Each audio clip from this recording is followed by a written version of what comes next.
Right. Hello, everybody.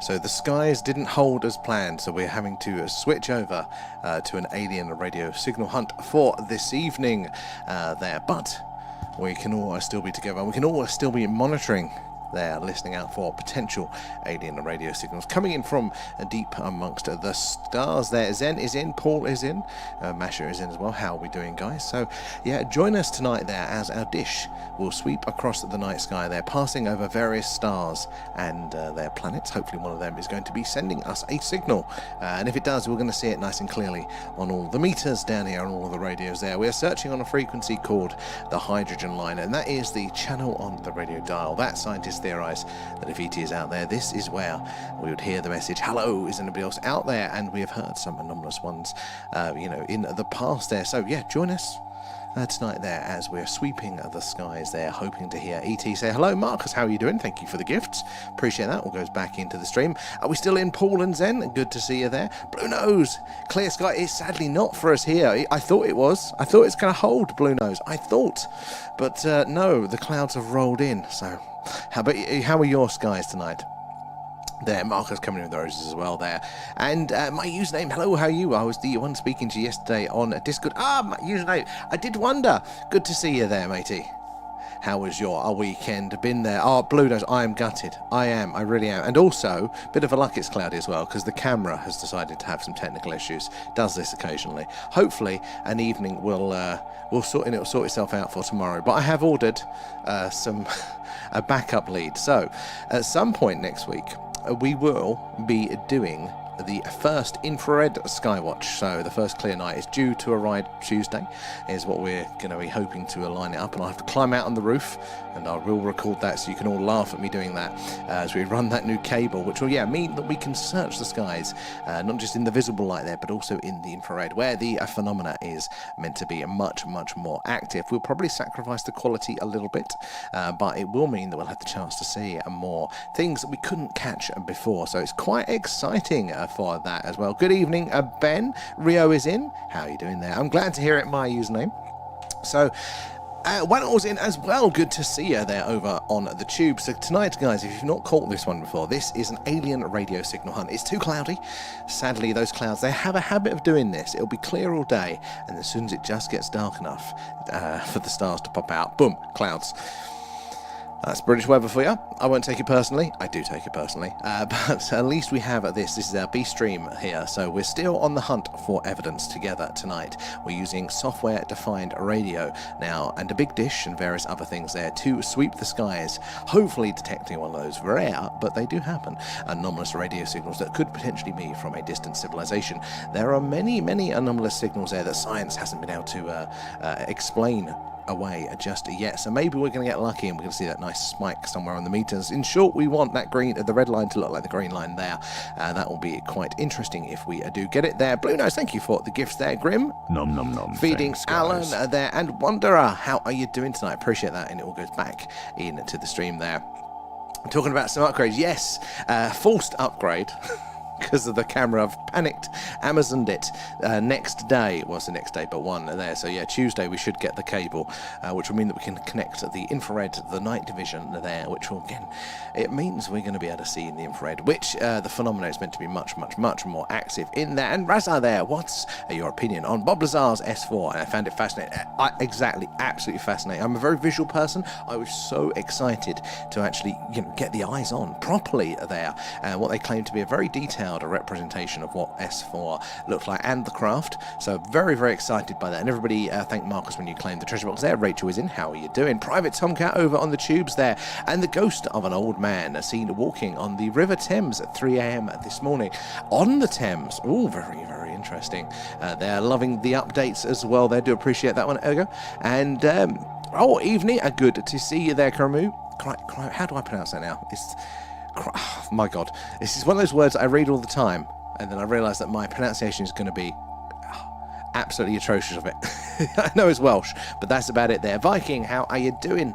Good to see you there. And fingers crossed for clear skies. We are meant to have a good few clear skies this week, and I've got nowhere else to be other than with you guys. So yeah, if they're clear, we're going to be here. We're going to be looking out for the weird, wonderful, the strange and anomalous in the night skies, but for the first time, hopefully, in infrared. So we're going to turn, as the kids would say, an L into a W here. It's eventually kicked me to order that lead there, so we're going to be able to look in the infrared there. And Blue Nose, thank you for the cake. Alan? Nom nom nom, thanks guys. Appreciate all of that there. And any news in Atlas bags? Not really. There's the same conjecture, but there's not a lot of other information coming through. Nothing that I would have deemed conclusive enough there anyway. I know that was an awful pronunciation attempt there, but you might have to spell it out, like, how does it sound for us? One day I'll learn there. And have been out astronomizing the last couple of nights there, so I've not lost your touch. Put a like to hear it, Rachel. Have you seen anything awesome there? And Blue Nose again, thank you for the gifts, appreciate all that. All goes straight back into the stream for the upgrades and things like that. M to the C, good to see ya. So tonight, guys, we are using a big dish. It's a parabolic mesh antenna. It's about that big. Not that you can see the side of that. It's on my roof and it's pointing up to the night sky. Now, for some reason, it's not coming through. Normally, that black square at the bottom there is a live sky map, and it shows you where the dish is pointing and what stars are coming into view there. What is in range of our dish? Now, there are thousands of stars in range, but the second we don't have any closer by ones. But as the night goes on, probably about 20 minutes, half an hour time, we're going to get a cluster of 4 close by stars, all within the sort of few hundred light year range there. So that is relatively close by. That is in the same town in stellar speak there. So it'll be very interesting to see is when they come in range of our dish there, are we going to notice anything in any of the signals that we are getting through? Possibly a faint signal from one of those there. Stargazing and moongazing there. I haven't felt them around there, but nature, even without the ET, nature can still be absolutely stunning. Definitely well worth spending your evenings doing that telescope there. Oh, we've seen some weird stuff whilst fishing at night. I bet. Tell us more. Lights in the sky moving strangely, or is there anything a little bit more like the clear craft outline? That's the one thing that I am very excited to hopefully one day get that experience directly myself. Lots of strange lights and their strange movements, but personally there was one time when we may have, but when it's in that area, and I don't want to claim something that isn't quite right there, but it definitely felt like we saw one of the triangular craft, but it was just, I don't know, it just wasn't high enough quality to 100% confirm there. And A-Up is in the house there. Sorry you're late there. No worries, A-Up there. It's all been wonderful. Silly old me, I put some sealant down to try and get rid of some ants yesterday, and we've got parrots and they're very sensitive to certain gases and smells. I totally forgot about that, so we've been panicking all weekend, having all the windows open, trying to vent it out so we didn't kill the parrots.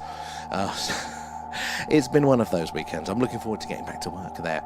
Oh, and tried to send some of you a collage of my alien orbs that I caught back into it. I'll have to double check to see if we can see that. I'd love to see those ones. Thank you, Rachel, for sending them. But guys, if you're just joining us, and remember to thank, who was it sent the treasure box? Hold on, let's scroll up there because I don't think I mentioned it. Marcus, remember to thank Marcus, guys, if you claim the coins there on the treasure box. But yeah, guys, if you're joining us tonight, we are doing a live alien radio signal hunt. So if you've heard of the WOW signal, if you've seen the film Contact, or maybe even the recent Apple TV series Pluribus there, it's that sort of thing. We've got a picture, it's pointing up there to the night sky, and as the Earth rotates, it's sweeping across all of those different stars there. Hopefully we're going to pass over a star that has planets that are inhabited by civilization there. And they'll be choosing to send a signal at that time, because that's the other part. It's right place, but it's, the signal. Let's have a look. It is, I don't know what is up with our signal these days. Sorry, guys. Damn rural internet there. But yes, it's right place and right time. So not only have we got to be passing over the right star that might have life there, but also they've got to be choosing to send these signals, because those signals are so energy intensive. Yeah, I can see it's not doing too well tonight, the old signal. I don't know what's going on with that. That's very interesting.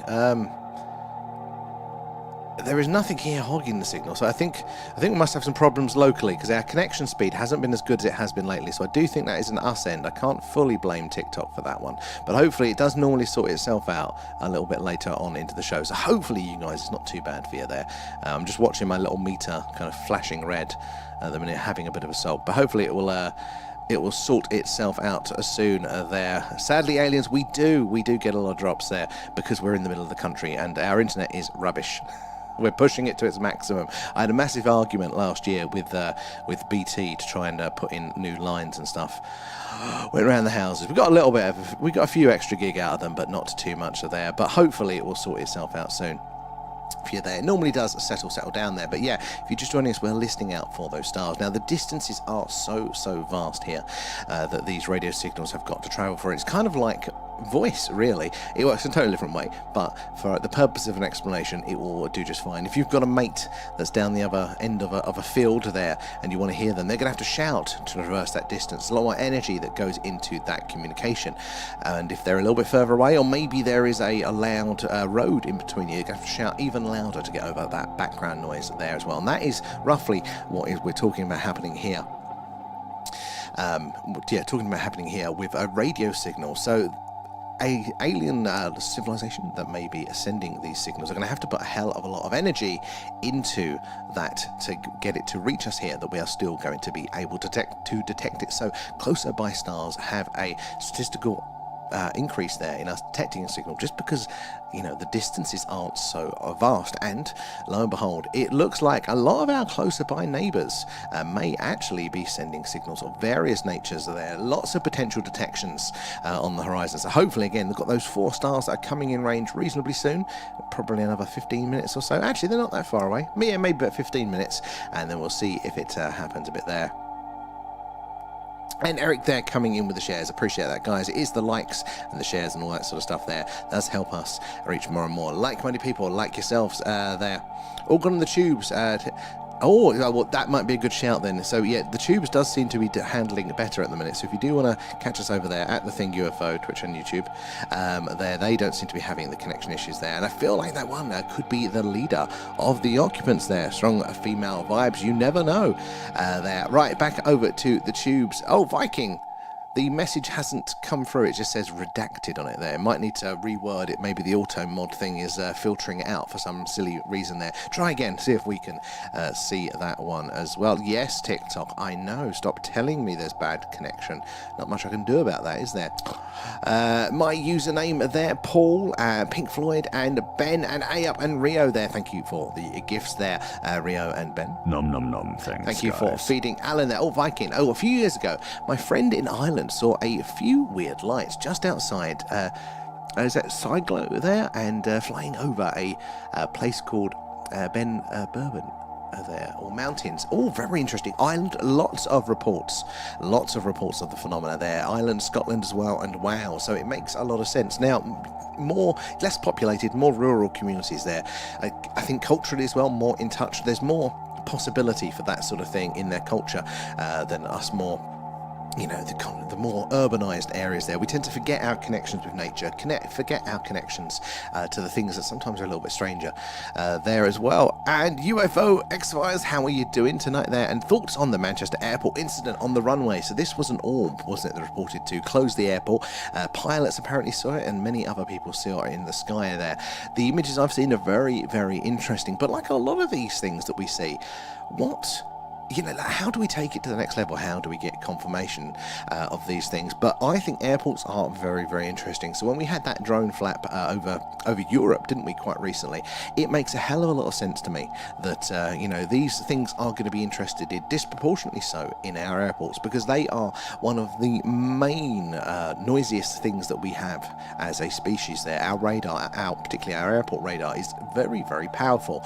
So one of the noisiest things that an alien civilization is probably going to be picking up over those vast distances. If they're following it to its source, maybe they're curious. It'll definitely make it onto it there. And so there. What's your live stream schedule? So UFO, most nights is the schedule there, but we are incredibly weather dependent here. So, and also seasons dependent. And we're obviously at that point now where we're probably going to be shifting it. Excuse me, a 10-minute later start time.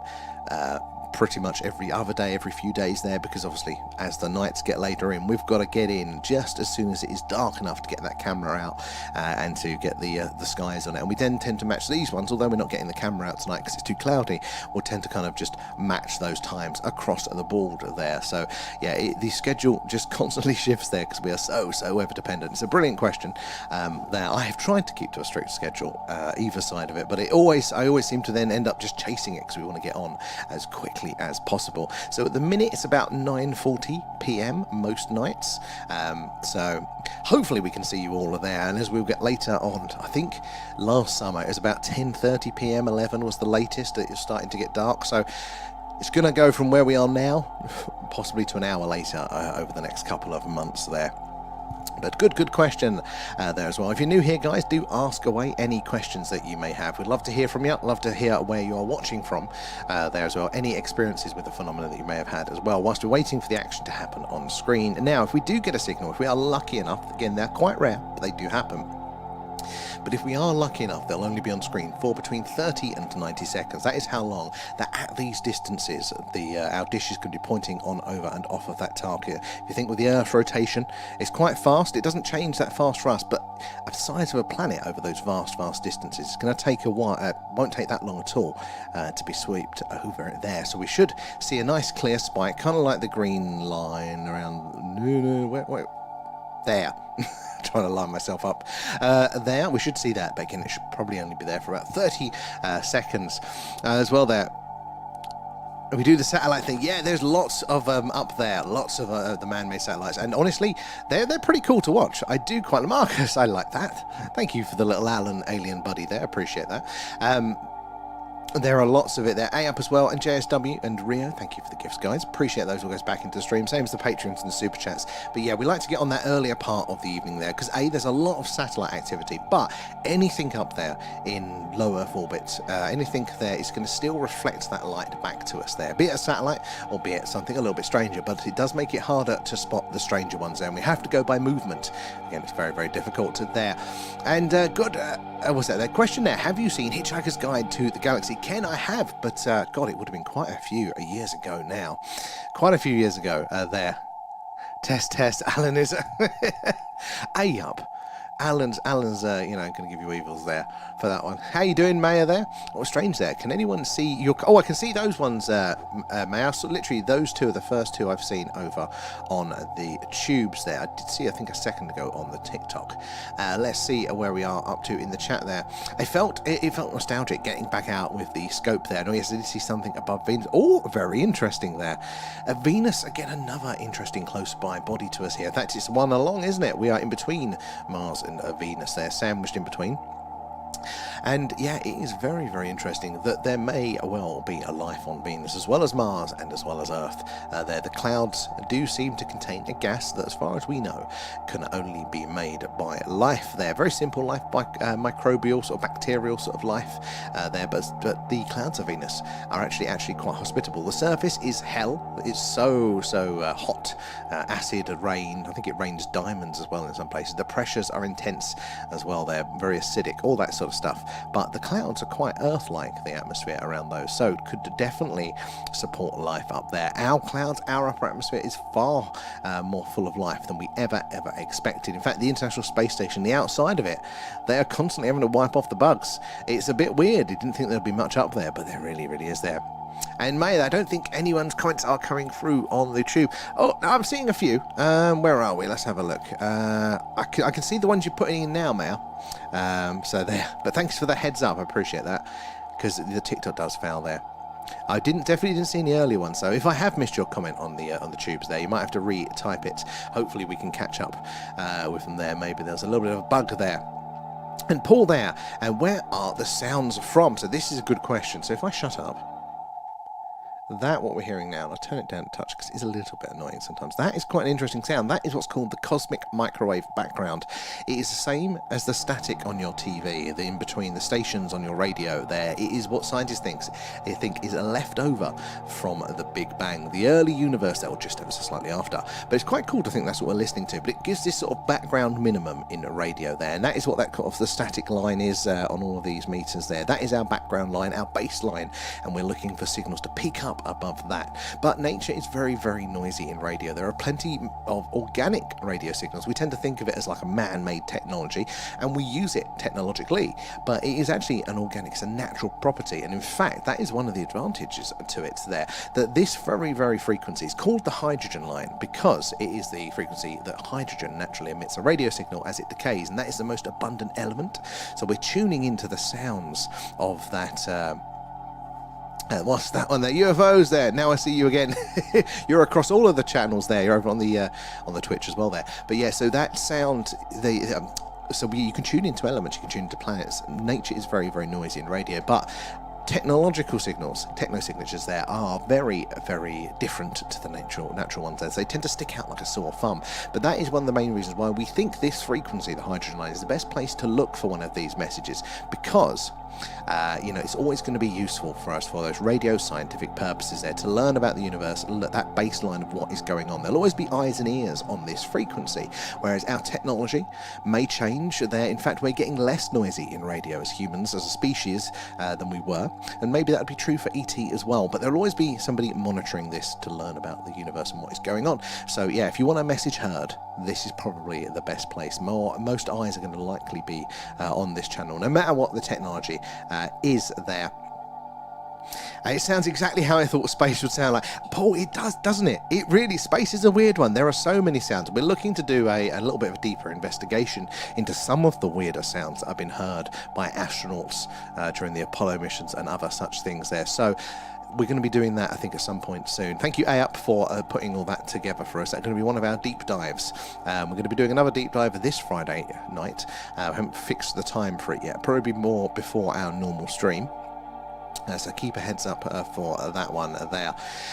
That's a brilliant question, though, Paul, there. Where are the sounds from? Everywhere is the short one for it. So I've been here from the beginning, and your comments didn't go for it. You know what, I do wonder, Mayor, like how many other people that has probably been playing up for as well there. So apologies, the platforms are always throwing us a bit of a sulker there. Zen is in, and let's have a look there. UFO Suite there, loving it, brother. I'm loving having you guys in here. I do appreciate you hanging out with us every night there, guys. If you've got any questions, do ask away there.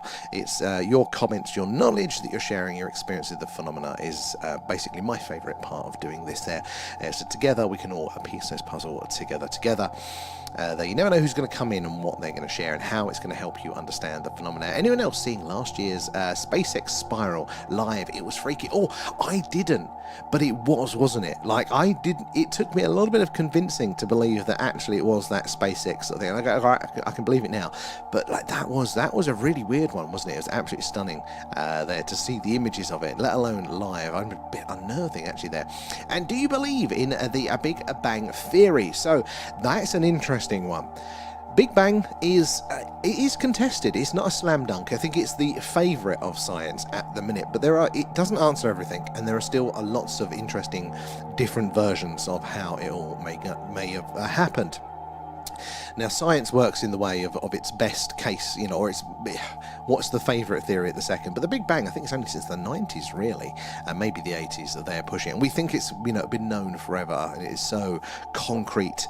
But that's not really the case. There are many versions there that could be other things that are going on. We don't fully have all of the information there as well. And we're not on Kick. I was considering. Well, no, actually, we do have a there, because we did try it a couple of times, but we aren't at the minute there. Not the other ones though. I will definitely think of it. I mean, Twitch has been a very quiet one, so that might be the one that we sacrifice and swap out for a new one. We'll have to try it again. UFOs there.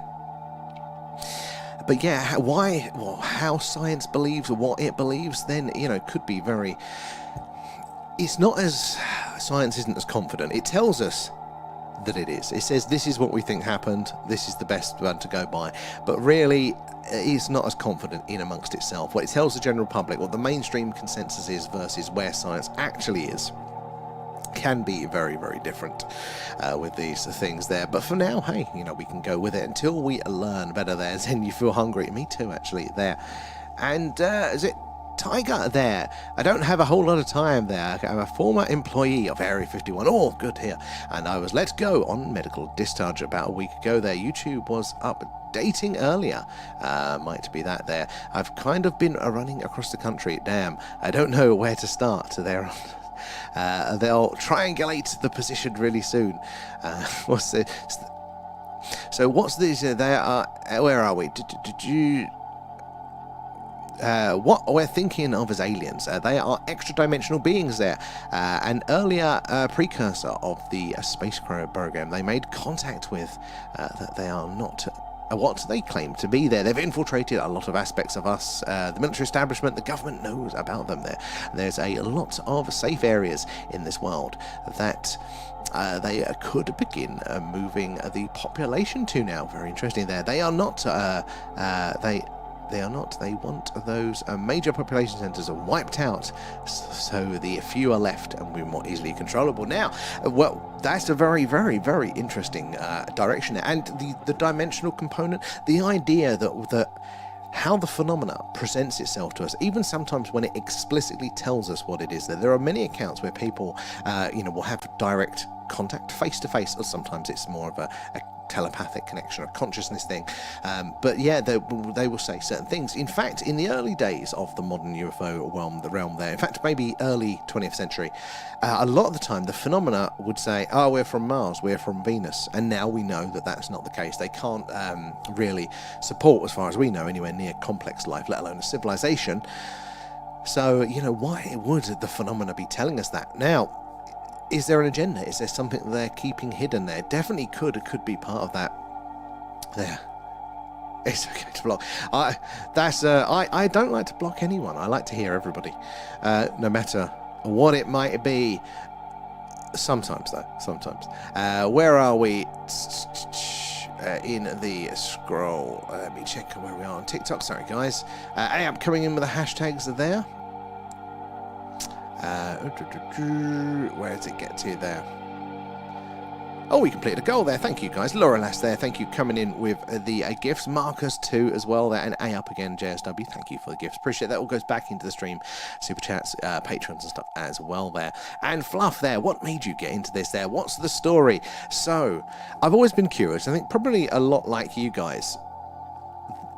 Just like a good mystery. I've got lots of questions. I like the idea that the universe, the world, our reality could be a little bit stranger than how we are led to believe. I think it just makes everything a little bit more damn interesting. And then the more you look, as this often happens, the more actually go, there is something to this. But generally, I was a consumer of it, again, like the majority of you guys there. Until I moved here to the country about a year ago, coming from a very urbanised, light-polluted area, didn't look up to the sky much at all. But now moving here, A, the skies are stunning when they're clear, but B, this little village, upon Googling it, had a massive UFO flap here that lasted for about 10 years back in the 60s and 70s, so it's a very interesting area. We're in Wiltshire in the UK, which is right in the heart of crop circle country and just down the road from Stonehenge. There's a long history of weird and wonderful things in these skies, let alone this village having this crazy phenomena. 10 years solid, constant sightings, constant action here as well. So it was that combined with the clear skies. That's what kind of got us rolling into this. How about yourselves, guys? What got you all rolling into this? There's a good one, Fluff. And did you hear about the CERN finding different forms of mass? Oh no, I've not heard about that one. Now that is very interesting. Mass is responsible, isn't it, for a lot of our understanding of the universe, how this all works. I like the sound of that one. But different forms of mass, that would actually answer a lot of different questions that we have there. And Laura Lass. Nom nom nom, thanks. How you doing? Good to see you. And thank you for feeding Alan there. Paul as well, coming in with the roses and other gifts there. I do appreciate that, guys.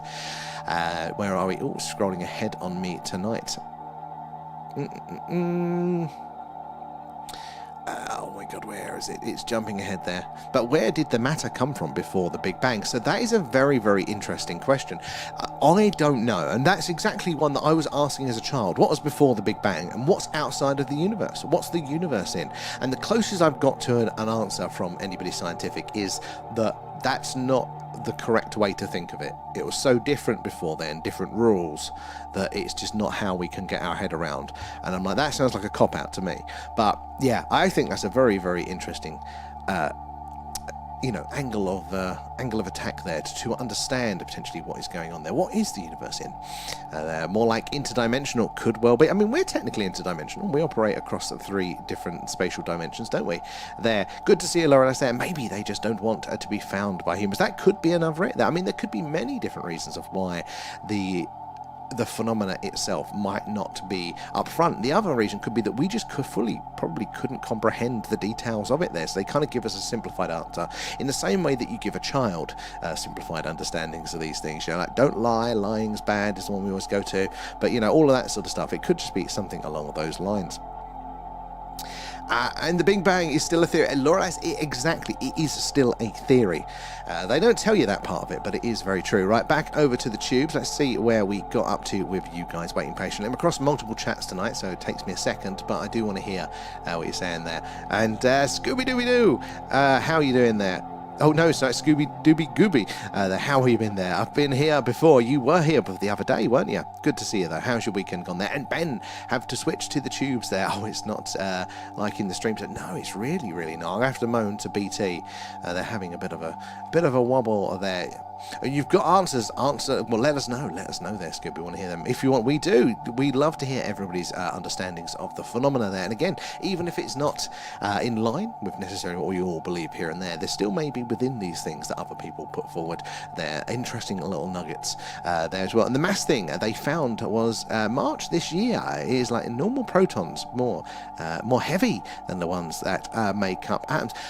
Now, that is and it just goes to show you something so fundamental in physics like that can be so different there. What the hell does that open up to the unknown there as well? And Ken, somewhere in me is a curiosity sensor.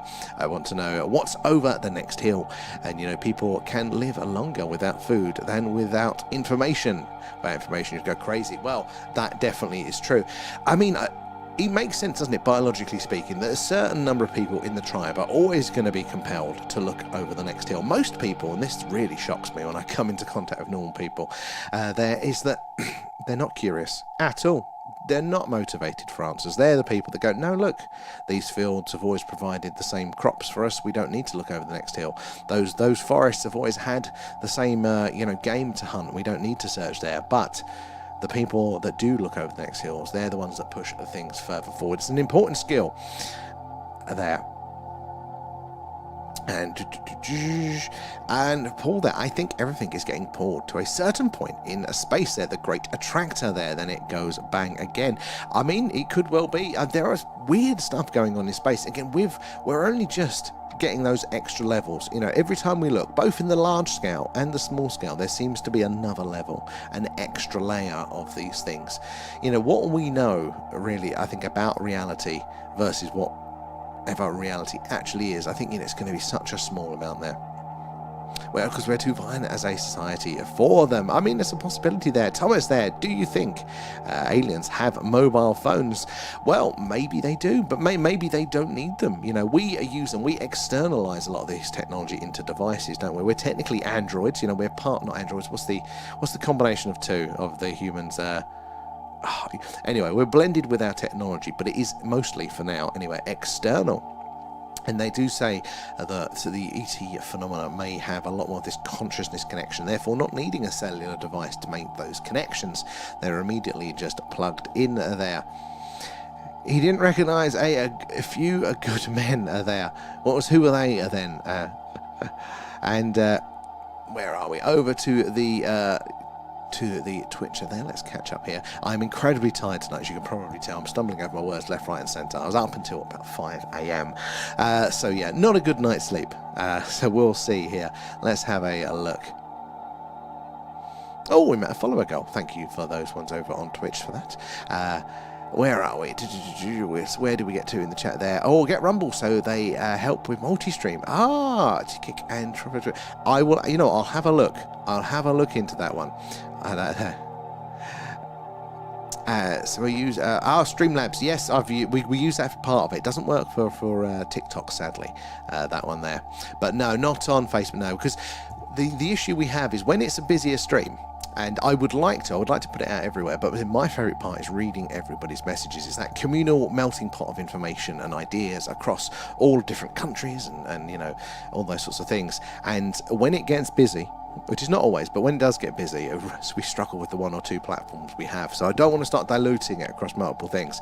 But I would like, in a way, to reach people there. I mean, X is going to be another one that's very big in the UFO field that we don't really do anything with at all. But I'd like to tackle that one too there.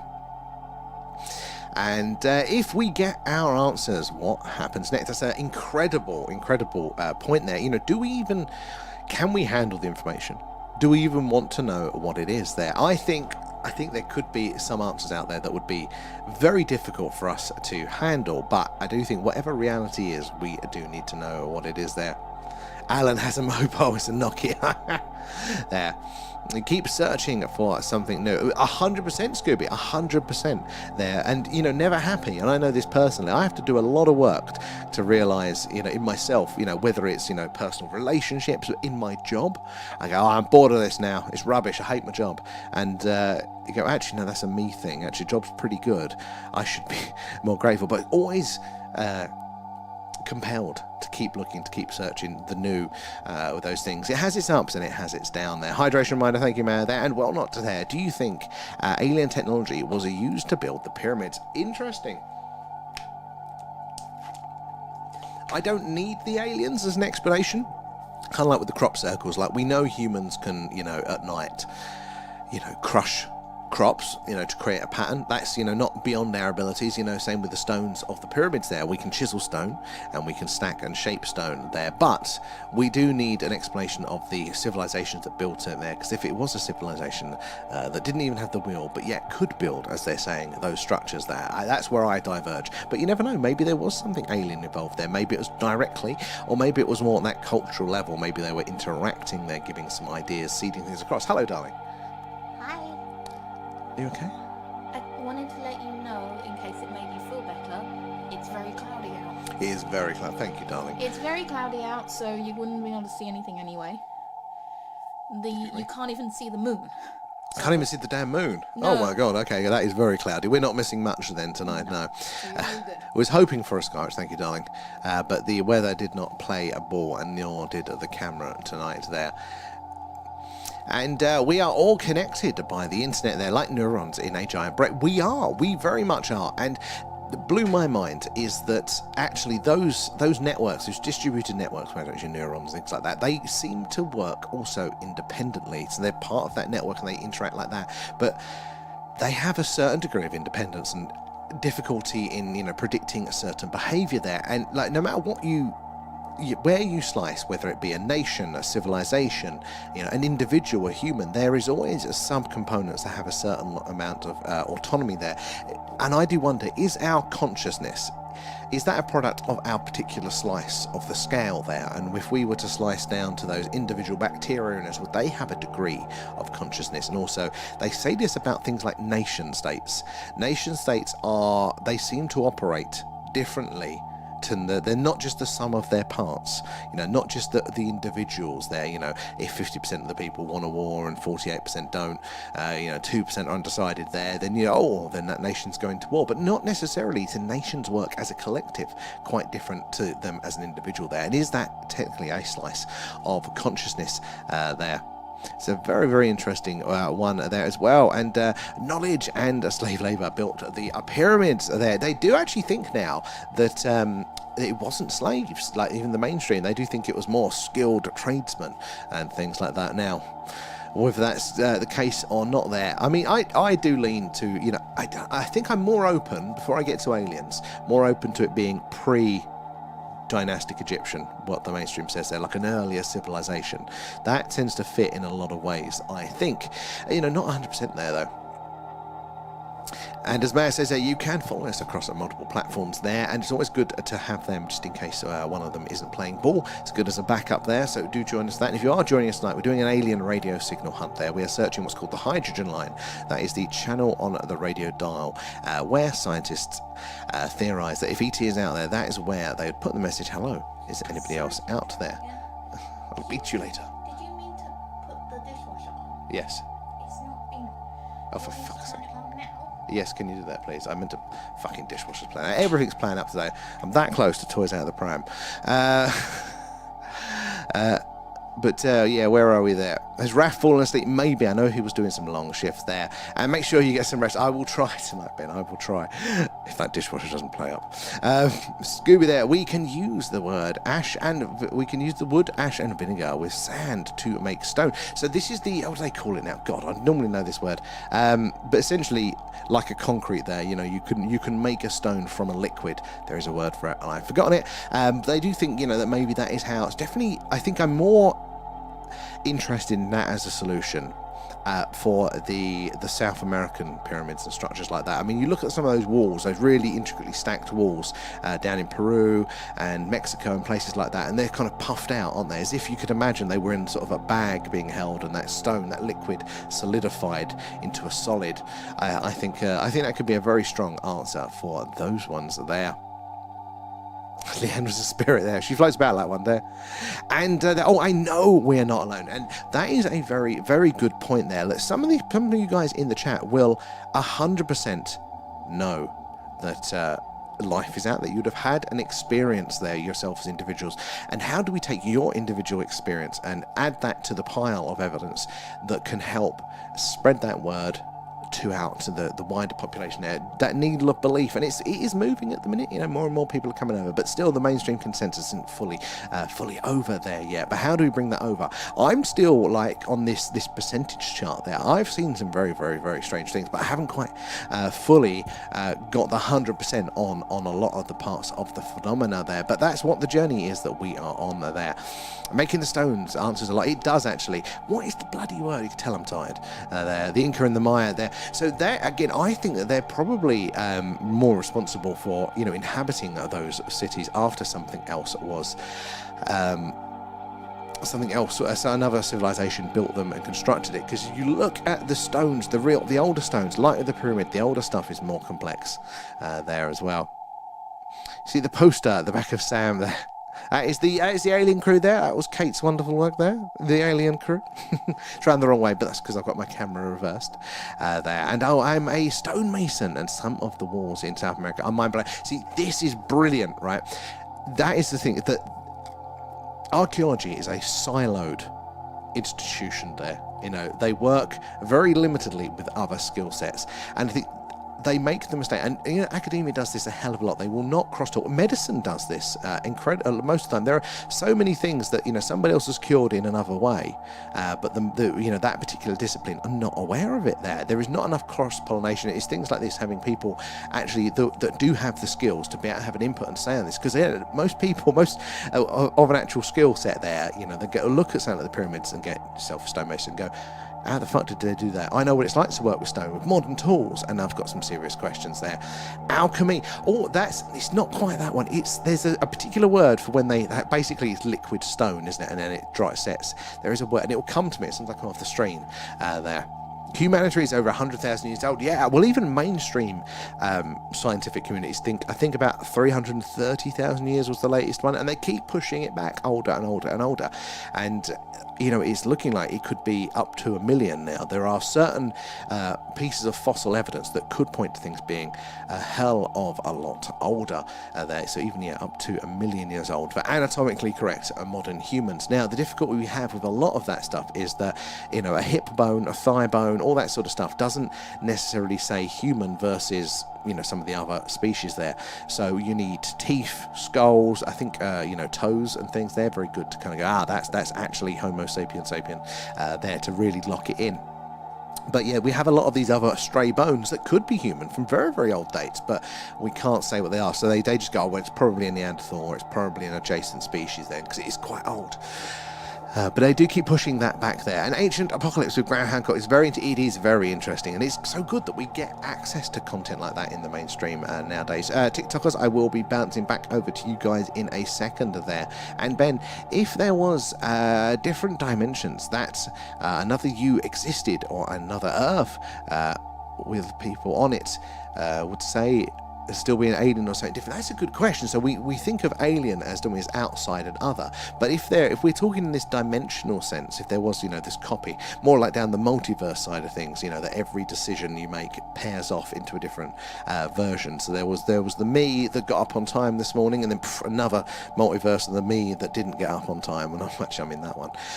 But it's still you, so it's still the same. So does alien as a term fit for that there?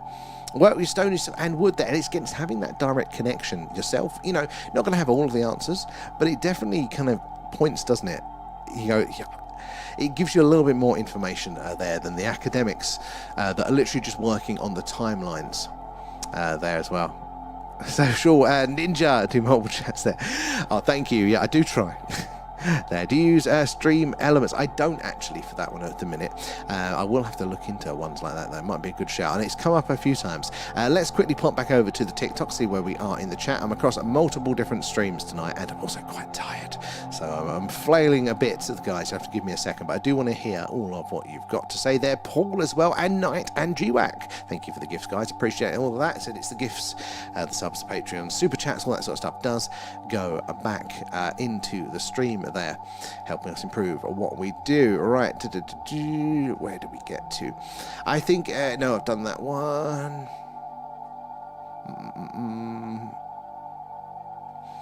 And Odog there, can you explain to me how this works? Odog, hopefully you're still hanging around there, you've been patiently waiting. That's a brilliant question. So what we're doing, I said with an alien radio signal hunt, we've got a dish outside, a big parabolic mesh antenna that is tuned to this frequency, so this sort of channel on the dial there. It's pointing up to the night sky. Now as the Earth rotates, that dish moves along with the Earth there, sweeping across the night sky, and as it moves there, we're going to have a different range of stars in range, and we are getting a few. We've got 2 in range at the minute, close-ish by stars there. We've got, is it Gina, which is 165 light years. That's quite close. That's in the same town, so to speak, in space terms.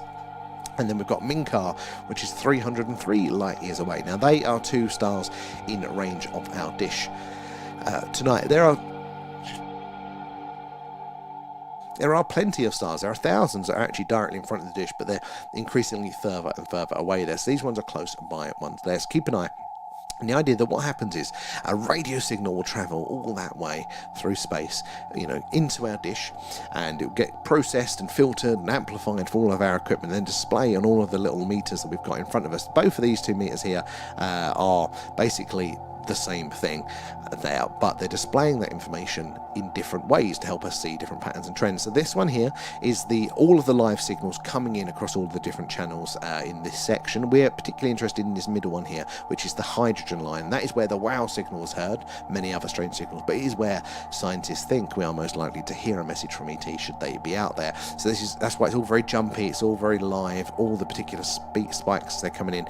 This is, again, it's the same information, but it's displaying those spikes as averages so we can see more patterns and trends and pull things out, and we're also analyzing that data there as well with it. So that's basically what we're doing. Hopefully we're going to, as the Earth rotates there, we're going to go over a star that's got a planet that's inhabited around it, and then they're sending a signal and we'll just catch it. If we are lucky, we should see that spike in the charts here only for between 30 to 90 seconds, depending exactly how far away that distant star and planet are. Then yeah, that'll be how long it is exactly on the screen for. But that is roughly how it works. Ethan is in as well. Adam, thank you for the bagels. Feeding Alan. Nom nom nom. Thanks, guys. Appreciate that. Oh, it's jumped ahead on me again. Let's have a look. If I can scroll back up. There we are with Ethan. And Laura, that's good to see you there. I'll pass it on to Leanne there. Or even in inanimate objects like crystals, do they hold energy similar to consciousness? So we're getting very close into the realms of, is it panpsyism, and the idea that basically consciousness is loosely correlated to mass. So the more mass something has, the more conscious it can be. Even things like stars could have a form of consciousness. So it wouldn't be necessarily like our experience, but it still would be sentient and conscious. And they've put some interesting arguments together that maybe stars do communicate and they do control things like their flares and things like this. I find it a fascinating path to go down. I don't know how true this is, and like a lot of these things, the limitations of proving which is, more correct or more isn't, is probably down to our technology rather than actually, if we know something is or isn't there. And Oslo, how are you doing tonight? Thank you for the gift. Let me scroll through there. And Aliens coming in with the shares there, guys. It's like the shares, the likes are tapping away, all that sort of stuff that helps us reach more and more light-minded people like yourselves. Night, UFO Files, how are you doing? You're across all platforms there. Now that's commitment there, Night. And Kevin, is the CIA messing up your washing machine? Gotta be careful. I mean, I wouldn't put it past them. I really wouldn't put it past. We are having a few. The camera was playing up tonight. Bit of luck, it's cloudy anyway, so we couldn't do the Skywatches. The internet's playing up. Everything's playing up. My washing machine now, something's going on. They're messing with all of my electronics there. But guys, so we're doing the alien radio signal hunt tonight there, but on a clear night we do is it going to work? There we go. A UFO UAP Skywatch. So that is the skies live here over Wiltshire in the UK, which is right in the heart of crop circle country and just down the road from Stonehenge. So do hang around, make sure you're following, subscribed, whatever it may be, and then you'll get those notifications when we go live, because it is pretty much every night. We'll be on tomorrow as well. Hopefully that will be a clear night.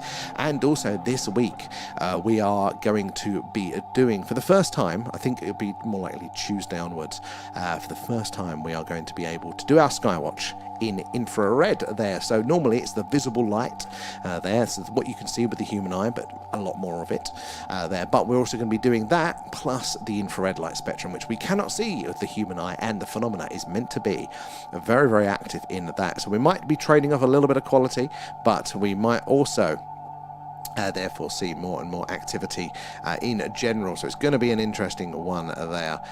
Where are we in the chat? We got to there as well. And Thomas there, at least you're not having a bad look at broken yesterday. And an air cooker broke. Oh my god, yeah, that's a bad run there. That's a bad run there. And multi-stream. So we have to use TikTok Studio for the TikTok. They don't let you use anything else unless you're gaming, which is very, very frustrating.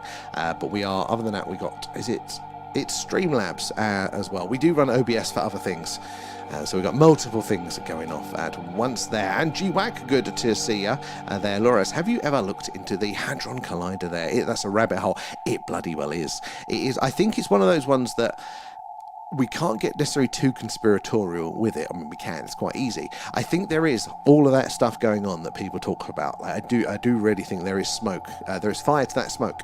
But there is the mainstream scientific explanations. We have to kind of like weave them through and all of that sort of stuff. It's a very, very interesting beast there. And Adam, the precision on the Egyptian pyramids is proof humanity has always been smart. So that could be a way of looking at it there. Maybe it is that, we are incredibly resourceful and able to do these things there. And Screen Queen, thank you for the follow. Where are you joining us from tonight there? And Mix there. So are UFOs in interesting angle.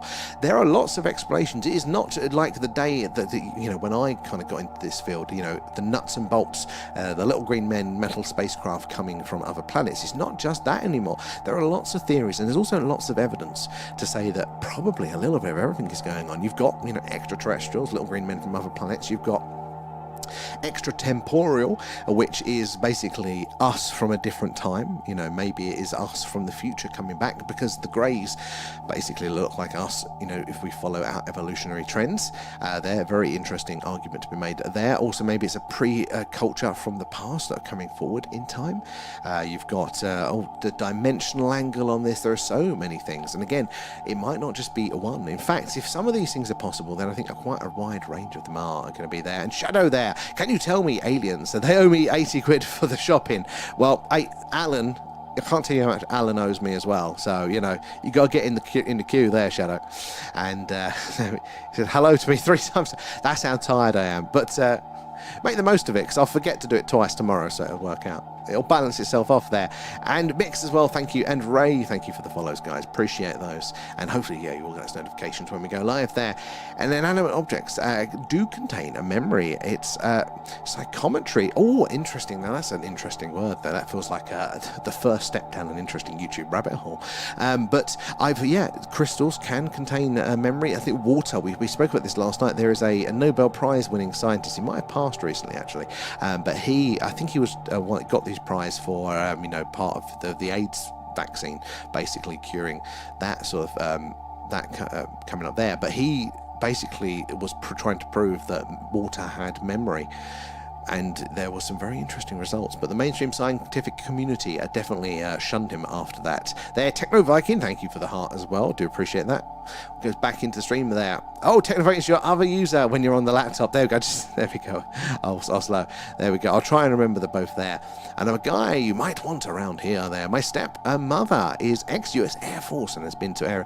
Shadow, 100%. We want to know more about that. You got teasing the nuggets like that. Tell us more. God, what I would give to go to somewhere like that. It sounds absolutely fascinating. And what a time to be alive, guys, where we can do this. I can here in the middle of the country in my little green room, I can talk with all of you guys from around the world, and everybody is able to come to this table and share all of their knowledge, their experiences there, life experience as well. Maybe you're in a particular career that works with radio, helps us understand what we're doing, or as previously has happened on our Skywatches, people that work with satellite technologies that can help us again refine that search. Or is it direct UFO experiences, or maybe something like Shadows there. What a world that we live in, where we can all get together and share that information. And I think that is exactly why we are seeing the modern day disclosure movement. I don't think for a second the organizations, the man behind the curtain actually wants to divulge this information. I think they are being forced to, but just because how connected we are, and they've realized that they have lost control of that. No longer can they, and they'll still try to block certain types of communication, but I think they've realized how ineffective they are in this modern time, and are having to basically just release as little as possible to kind of keep everything stable. But the more connected we are, the more experiences that get shared, the more the disclosure will be pushed forward there. I'd love to collaborate. Oh, you'll have to let us know. Yeah, you'll have to let us know and we can work something out there. I'm always interested. And Shadow, thank you for the follow there. Stephen, if aliens wanted to contact us, they would. The mess with that. The mess of our world, I think it would. Would it probably swerve Earth there? And honestly, that may well be a point there. I don't tend to lean that way, though. I do think that there is, if you look at, nature and animals as well there, some animals and insects, they're very, very, very savage there. We're more effective because we have technology and we can do that sort of things. But I don't think we're any worse than any other sort of predator species on the planet there. And I think aliens would probably see that as well. Even if they are more advanced and they are more, the calmer, there is a strong argument that actually from a point of evolution, you might need that conflict. You might need the pressure of, competing for resources, because that's where our aggression comes from. It comes from, having to compete against nature, animals, against other humans for those resources and for survival. That's why we have that temperament. And I think that would possibly be the case, or probably be the case for ET as well. Now, they might move past that, as they become more technologically advanced. I think there's a strong case they probably would. But I think if they have moved past that, they would understand, like a child, that we're on that journey too. But you never know then. And not joking, us Shadow, we want to hear more on that. And Jennifer there, and Techno, thank you for the follows, guys. And Kate's been lurking there in the Twitch there while he was writing. I like a little bit of creativity there. Your Allen fan fiction, how's it going there? And the fact that they've admitted to looking for extra dimensions with the Hadron Collider is crazy there. Well, mainstream physics does think there are a hell of a lot of other dimensions, not just the ones that we experience. That's quite well established. They think, and I don't believe string theory, I think they're barking up the wrong tree, but if we do go by string theory, which is very, very popular amongst the theoretical physicists, they think 11 spatial dimensions, and we just operate in the 3. How get your head around the possibility there? Some of them say more, some of them say less, but yeah, definitely more dimensions that we experience there, and that's just what they're telling us, isn't it there? And Night, yes, Grey's 2 Grey 47 and Grey 50 or 30 are us from the future.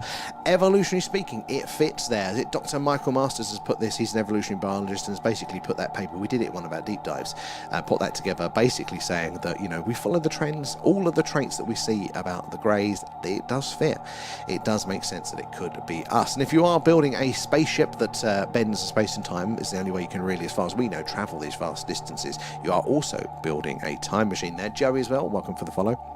tubers. I will be back over with you guys shortly. Just catching up here on the TikTok chat there, GWAC. Nom nom nom. Thank you for feeding Alan there. Where are we? And Techno there. I just hope humans won't be racist towards that. Well, I think we can probably safely say they will be. Sadly, we look back to human behavior and we're a little bit more conscious of it now, but that mechanism is still very, very prevalent. It's hardwired to us, not in the mainstream, but we are hardwired to be fearful of the other, because throughout history there was a good reason to do that, you know, and now we are connected. There isn't so much of a good reason, but that biological mechanism is still in place. Now, I do think that we should be cautious of any alien species, no matter if they say they're good or bad. You know, we need to, I think, you know, be on alert there. But I think, yeah, we can look to our past, sadly, in some ways, to predict our future there. We've said this before as well, but we can look to how Europe handled the discovery of the New World. They're, you know, traveling across those big long voyages where people wouldn't return. You know, they'd be gone for years over to the New World there for the resources to claim land. I think it'd be exactly the same to the solar system. And then once we've got all that done, it'll be to the galaxy, but interstellar there as well. I think, you know, the same principles flow throughout things there, unless there are massive changes there. And you can fool the people some of the time, but you can't fool the people all of the time there, Bob Marley. But I think you're right. It just gets to a point that they cannot control the narrative, because if they are successful in propagating a false narrative, then that affects everybody. It isn't just, you know, scalpel detail close into the areas they want it. That bleeds over into everything else there. You know, if they're telling people that it's not possible, this whole arm of physics doesn't exist and that allows for, like, you know, UFOs to fly and things like that, then that stops technological advancement.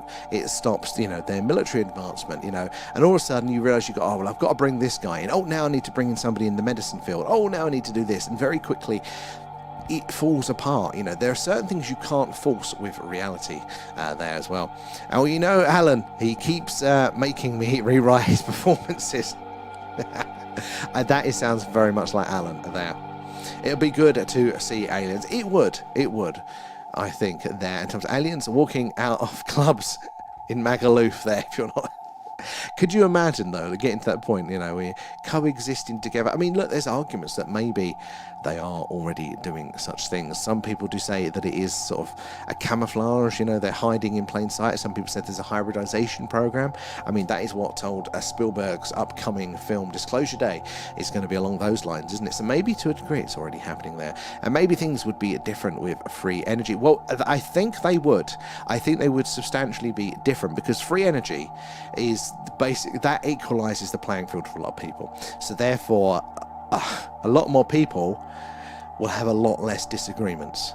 You know, like, the reason that we argue, the reason that we fight is because our individual experiences are different to other people's. And in the world that we live in, that is kind of a necessary evil. It's a very dynamic landscape. You know, like, wherever you are now is going to be probably a different temperature outside than where I am here. You know, we're sharing this in common, but, you know, our environments are physically different, and therefore that's a different experience for us. You know, you might have your heating on right now, spending more money than I am. I've not got my heating on because it's just been so hot out today, you know, or around the other way as well. So we all have a decreasingly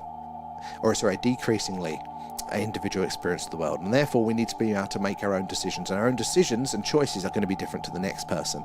You know, like, big reason why, you know, the whole democracy push in the Middle East will not work is because that works for us over here with the rules and all the other things that we have, supporting structures for that sort of thing. Probably isn't going to work in somewhere that is a very, very different environment yet. But if energy is available for free, then you can start to do what we do as humans, which is we start to then make machines, and we insulate our homes, okay? Because just as we said, the environments that we're in now are different. We're all here sitting together today, chatting, but we're all probably very close in temperature because we're using technology, because we're using energy to cool a home or heat a home or to balance it out there. And that's what we do with technology. We equalize our experience. And if we can equalize our experience, we're going to have less problems, less friction. We'll all I think ultimately be like the Greys. We're going to be very homogenized. We're going to look different. We're not going to need those differences in personality between individuals, because you don't need that unless you've got different problems to solve. Then you don't need a different personality type for that. Physiologically as well, and we're starting to see this, aren't we, in Western cultures as well. We're starting to see testosterone levels drop, like partly because we're polluting ourselves, but also partly because we don't. The difference, that was there between the sexes initially isn't there now. We're not in the same tribes that we're in. In fact, like my job is very similar to my missus's job. So why do I need a different chemical level than she needs? And why does she need, there are some things that will always, or for at least for a very long time, be different about those sorts of things. But in a lot of ways, we are homogenizing. And the more we do that, the more our experience of the same, and the less fighting that we get there. No fighting for his exactly techno there. And G-Wag, thank you for the cake. Nom, thanks, guys. Appreciate that. Where are we? Long ramble there, but I think that one's an important one, because that is where it comes to it. And that's the crux of it there. Looking forward to that film, very much so. I am as well there. And I used to go to get spaced out more than Neil Armstrong on a weekend. Oh, G-Wag, my younger days as well. My younger days. Not these days.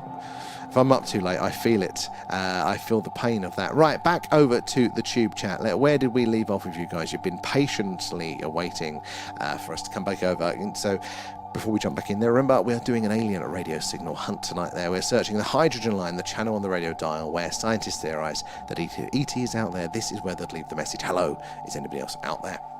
It's where we've heard the WOW signal and other ones from other signals over the years as well there. We're right in the chat there. I believe that NHIS, that's non-human intelligence there, could live on Earth in the humidity level underground. I mean, maybe. They're getting to the reptilians there. There are long theories, aren't there, that, maybe a pre-existing civilization well before us there could have decided to start living underground to avoid some of the cataclysms that happen here on Earth. So there is a possibility to that there. And they don't need the surface. Understand they can create their own domain and atmosphere. With technology, you can choose those things, So definitely there. Oh, and pressure gradient as well there.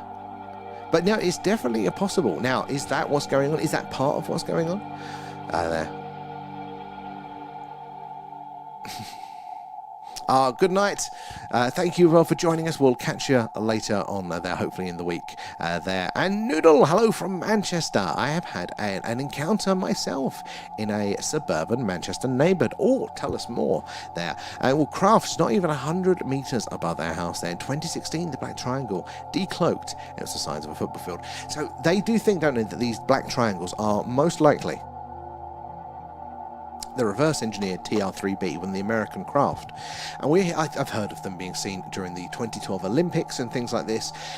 For me, I think it fits. Not all of them being necessarily the man-made ones, but definitely some of them there. What a fantastic experience. So we think we may have seen one on one of our Skywatches once. We saw that triangular shape with the lights in the corners moving over, blocking out the stars, but I'd love to see that with my eyes there. What did that feel like, actually seeing that yourself with your own eyes? How did that feel like? I think I'd be a bit bloody nervous there. Thank you, Scooby, for the hydration. Oh, Maya, look, we've got backup now to remind me to drink, and I do need it.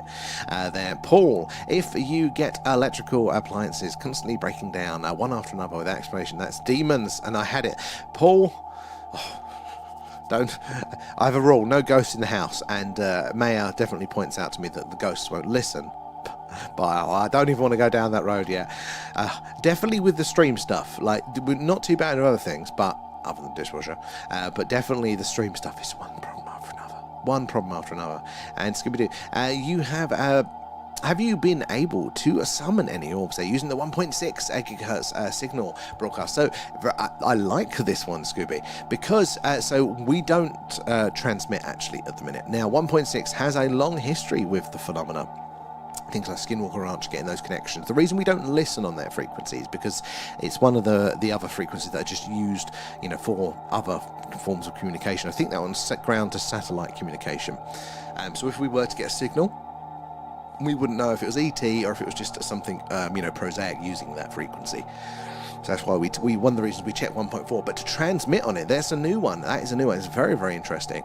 So we don't have a license to transmit yet. But yeah, that might actually be a good call. Something interesting to do there. I like that one there. And Jamesy there. Hey bud there. New here, UK Space Force Command. Back to Broady, Pembrokeshire. And I hope ignites the Pembrokeshire Triangle. Oh, now that is news I hadn't heard of. Thank you. So we're putting out a UK Space Command back in Pembrokeshire. Pembrokeshire, long history of the weird and wonderful. Welcome aboard there, Jamesy. And what's the dog whistle signal? Oh, that's the dog. I did wonder because people were talking about that, and the dog whistle, guys, is came out. Was it last year or the year before? There, basically, it was a frequency that you could use to summon UFO activity there, and the building where the UFO they couldn't move. Oh yeah, is north of Anyang there. It's built into the... Is that the one in South Korea there? And it's the circular stone formation, because that one, I've seen that one, and that does fit as a good explanation. Oh, South Korea, yeah, just there, screenshot and use historical on Google Earth. Oh, I haven't done the historical on it, but that is a good fit for it there. And Ben, hope to bring the space trucks. Become in peace. Just pass the... That's there. And thoughts on R.D. Hall's investigation to UFO? Oh, I don't know that one, actually. Who is R.D. Hall's? This one doesn't even ring a bell. I need to know that one. There. And John, for some reason the message is coming up as redacted there, so it might be the auto mod on the channel having a bit of a sulk. Retype the message and let us know. Hopefully then we can catch that one there. Oh, there we go. Right, look up the Andrew Bloxham encounter there, 1825 on HMS Blondie near the Hawaiian Island. Oh, so is that's not the one? No, is that? I did hear some of these really old ones from the naval archives, and was that the orange sphere that was coming in and out of the water? Was it that one? Because that blew my mind. That was, that this phenomena that we have been describing here has been described the same way the whole time for a very, very long time. And what does that point to?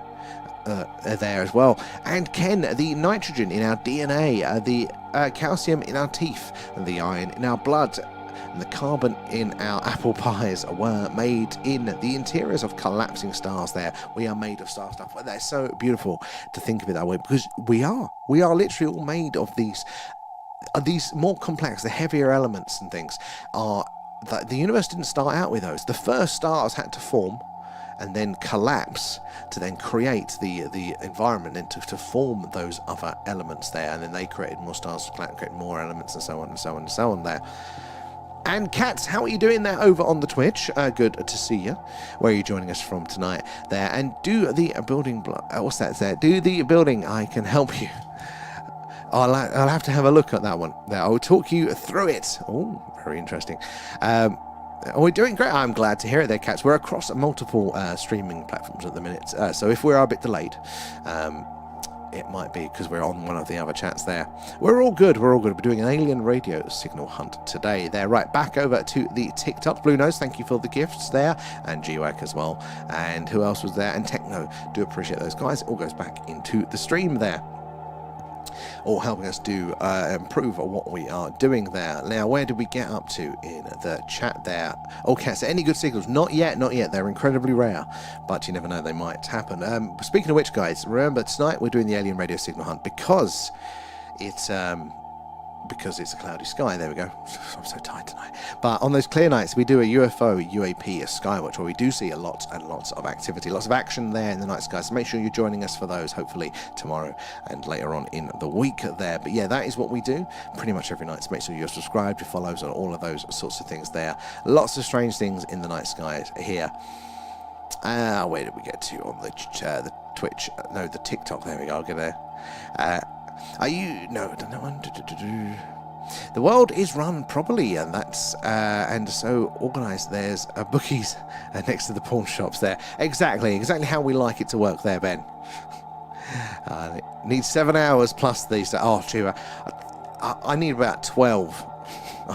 My sleep is awful.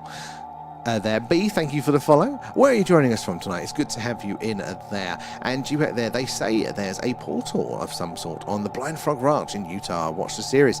There are a few of these apparent portals there, and I really want to know the theories around how they work, because that's where I start to salivate there. My interest comes in, is what is the structures that explain all of these things? And I think they will be. I think they will be there. There will be answers. There will be a process, a structure. And then as soon as we know that, then we can extrapolate that and see if that is an explanation for some of the other things that are going on here. I know there's definite magnetic anomalies in a lot of those places there. So does that point to that being part of the process there? And it's all to underground in the mountains. I do wonder how they would work. Could you get to choose your destination, or are they sort of natural phenomena? They just appear. And Dude Boy there and Kate coming in with the shares. Appreciate that, guys. It is the shares and the likes, the tapping away, all that sort of stuff there. That helps us reach more and more like-minded people like yourselves there. And the more eyes and minds we get looking at the phenomena, the more we can all piece this puzzle together there. And Morrison's hot food counter. How are you doing there? What's your Morrison's hot food counter order? You know what? It's funny enough. I was never a Morrison's fan, right?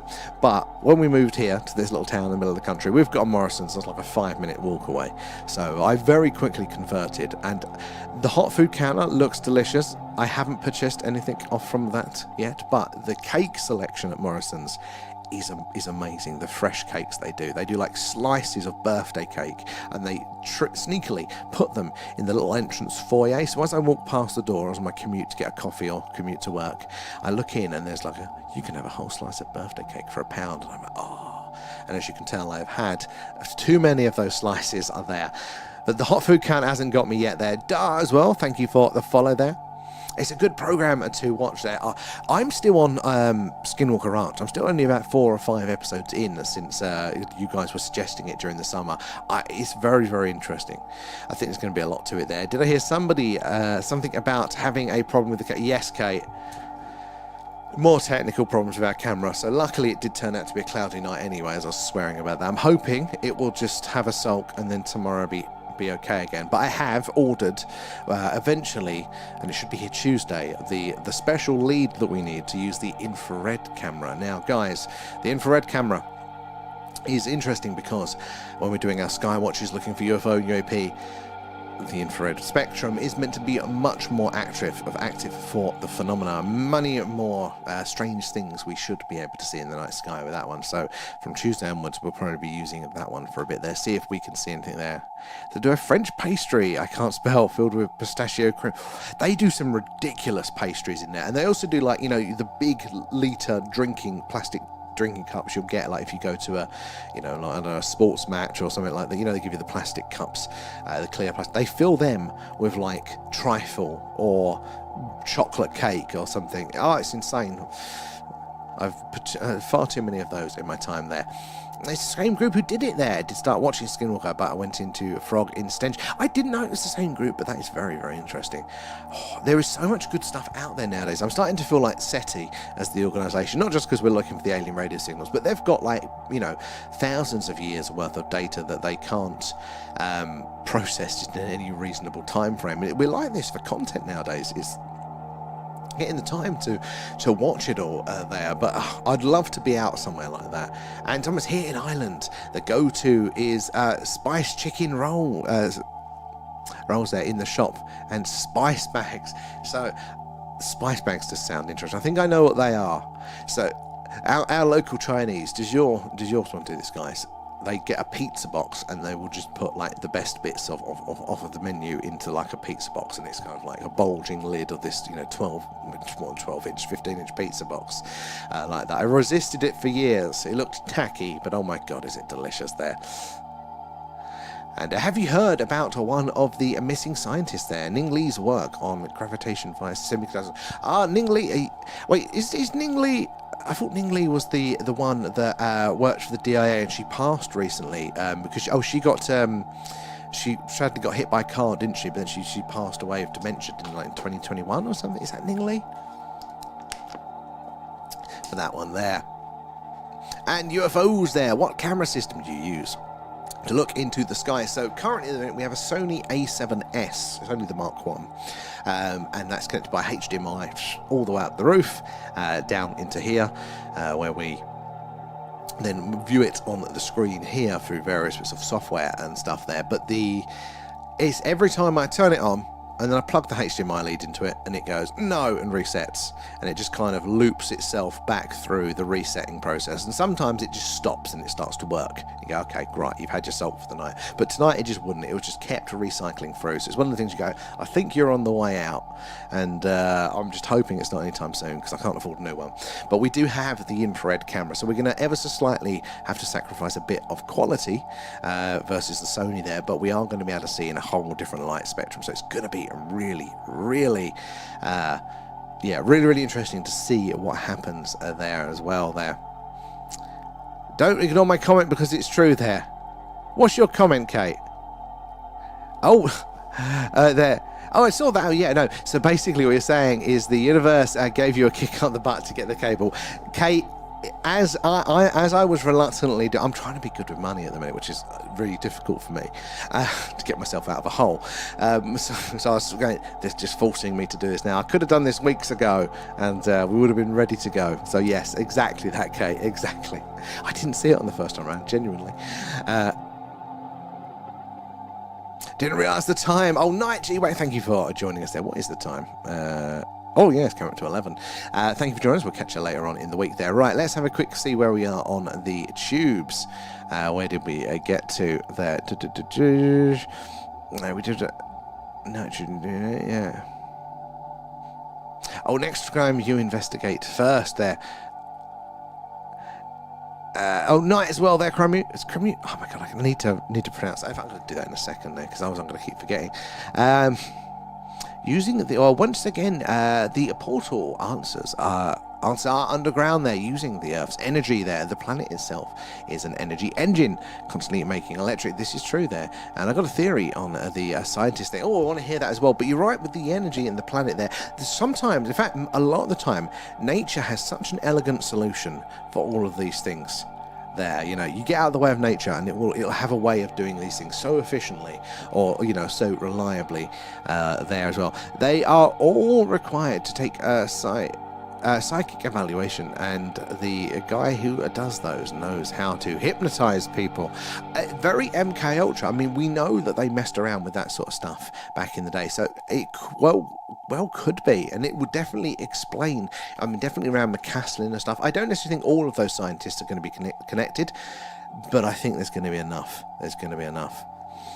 That does point to some shenanigans afoot there. And Archie back over there. There's about 30 miles between both branches at night. That is not, especially in the US, that is no real distance at all there. It does point to there being something common, a commonality in their environment. And so they can trigger and activate myself or something like the self-destruction. I wouldn't be, we know they have toyed around with this, and there is evidence that they were successful with it. Definitely the MK Ultra stuff, and then you look at, you look at the JFK stuff, and Jack Ruby, all of that stuff around like that. Very, very interesting. There definitely does point to it there. Oh, Scooby, the last one got filtered for some reason there. To try that one against there. It might be that, Kate. Although there is every now and again when it does jump up and I'm trying to find my place, I'll think, okay, right, I found it, because I'll find lots of comments that I've missed, and I do try to meticulously read them all. Thank you for the shares there, Kate. Oh god, I'm all over the shop tonight. Guys, if you are just joining us, we're doing a live UFO UAP Skywatch there. We are coming to you live from Wiltshire in the UK, which is right in the heart of Crop Circle country and just down the road from Stonehenge. It's a very ancient and mysterious landscape here. Lots of weird and wonderful things over the years. Not so relevant when we are doing this. When we are, listening for those messages from deep space there. But as the Earth rotates, our dish is going to sweep across the night sky tonight, passing over various stars on their planet. We've currently got 4 close-ish by stars in range there. The closest is Gina at 165 light years. No, sorry. Excuse me. Algorab is at 87 light years. That is a slam dunk close one. That is very close indeed. That's on the same street as Earth in space terms there. And then it's Kraz at 140 light years, Gina at 165 there, and Minkar at 303 light years away. So very, very close by indeed, those stars. So we have a higher statistical chance then of detecting a potential message from these entities. So hang around, let's keep an eye on the meters there, because at any point we could get something on the screen. In fact, we haven't done this in a while because it's been so busy there. Elliot, thank you for the follow. Where are you joining us today? But let's quickly pop over, only briefly, to the Starship Allen. Dun dun dun dun. Right, this, guys, is the Starship Allen. You can hear the signals in the background, so don't worry too much. We will hear, and we can switch back over in a second. But can you spot yourself there? So this, at the minute the Starship takes your details from Patreon, so if you're one member of our Patreon, you're over there, and it puts you in the Starship, and you're all going about your space duty there. So Alan is on board. He's in the mess hall at the minute there. Lieutenant A-Up is in engineering. Can you see that one? Brad is in the hydroponics bay there, and Simon is on the holodeck there with Marcus and Banana. Carl is also in the hydroponics bay down there. Tara is in the bar. Raf looks like he's in security there as well. So yeah, can you spot yourself on the Starship Allen there, getting along with all your things? If you want to appear in the Starship Allen, you sign up to our Patreon. Use the link in the bio there. There it is. It's free. Like if you do the link, you get a free month, but there is also a free tier, so you can just use that. You don't have to pay any money, and you will appear in the Starship. We check in on that normally when the stream gets a bit quiet there. The clones in the armory. Oh no. Kate has managed to clone herself on the Starship. I'm not sure how she managed that one.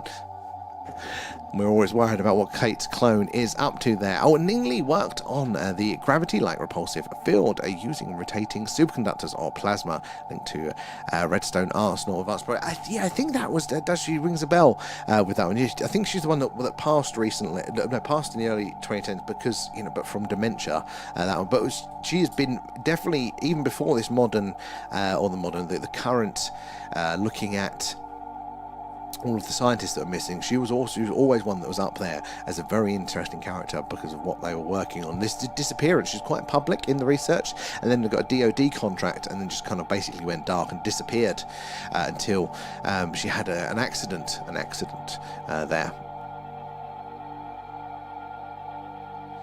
And Scooby there, so the trigger could be activated at any point, so you don't even know you are doing it. That's very Manchurian Candidate-like, which was one of the things. That is where the MK Ultra program came from, wasn't it? That was what they were trying to do, was to basically program people to be able to do this. And you look at things like John Lennon, all of the people that committed during that period these high-profile assassinations, they didn't have any memory of doing it there. They spent the rest of their lives in psychiatric wards. Especially, there are some very interesting ones, connections there that I'm a strong believer in that sort of thing. So definitely, Scooby, I'm on board with that. And you can do a lot with mind control there if you find suitable subjects. Some people don't get hypnotized easily, so they are rejected. Well, you've got that, but with MK Ultra, they were using a wide range of sort of drugs and things to kind of assist in that process. They test it on the general populace. They got a lot of people with that, didn't they? There, and brother, there Oh, no, I've done that one. Also, you can ding it. No, someone said something pretty cool stuff. Oh, I don't even know about that. There's more interesting things there. I will have a look into it tonight when I come off the screen. That could be very interesting. There, we had the main issue that we had was TikTok was our main platform, and that because it makes it use their studio, which is really crap to do the stream from. We were getting a lot of issues with that, and we couldn't really plug a lot of those normal stream things into it there. Everyone in the government has to have a psychic evaluation there. I'm honestly, I definitely think the old MK Ultra stuff is still very, very active, and probably at the very least responsible for a few of the high profile things that went on there. An accident, okay. Well, yeah, could well be. I mean, there seems to be a lot of these going around, not just at the minute there, but throughout history. You look back at the 60s and 70s there, I mean, the stuff that was going on around MK Ultra was just wild. Like, if we think now we're in a wild time, nothing compared to then. I mean, saying that, though, that's based on what we know. So, there could still be some more interesting things going on there. And that guy that entered Area 51 also had credentials from a Redstone Arsenal there, and talked a lot about a different time. Oh, I didn't know about that one there. That's very interesting. I wonder if Redstone is connected, if there's, the correlation there, because if Ningley's was based there as well, Maybe there's something going on there. What was the... we did the deep dive, didn't we? The Patreon deep dive on the molecular biologists. Where did they say they worked? It was a US base there, which we do know there is sort of like biolabs there. There was one... I was wondering more onto that one. And do they have spice bags in England? We have them with salt and chili mixed with curry sauce and chicken. You know, I've heard the name, but I've never come across them there. I'm going to have to find out, Thomas, because it sounds like a legendary invention. I want that. Phone call could activate. Well, this is what they say. You know, what was it? It was Capturing the Rye. I think it was John Lennon's one. And they suspect that if this is what had gone on, if he wasn't MK Ultra, victim, but agent there, that it wasn't necessarily a phone call. It was reading a certain line in a book, that triggered all this. There, old what was his name? Manson. He was theorized to be one as well there. But yeah, lots of things. The human mind is a very, very interesting thing there. You're getting me hungry now, Thomas. There, balls or shredded chicken. It's good. It actually does sound phenomenal. So yeah, let's have a quick drink. Oh.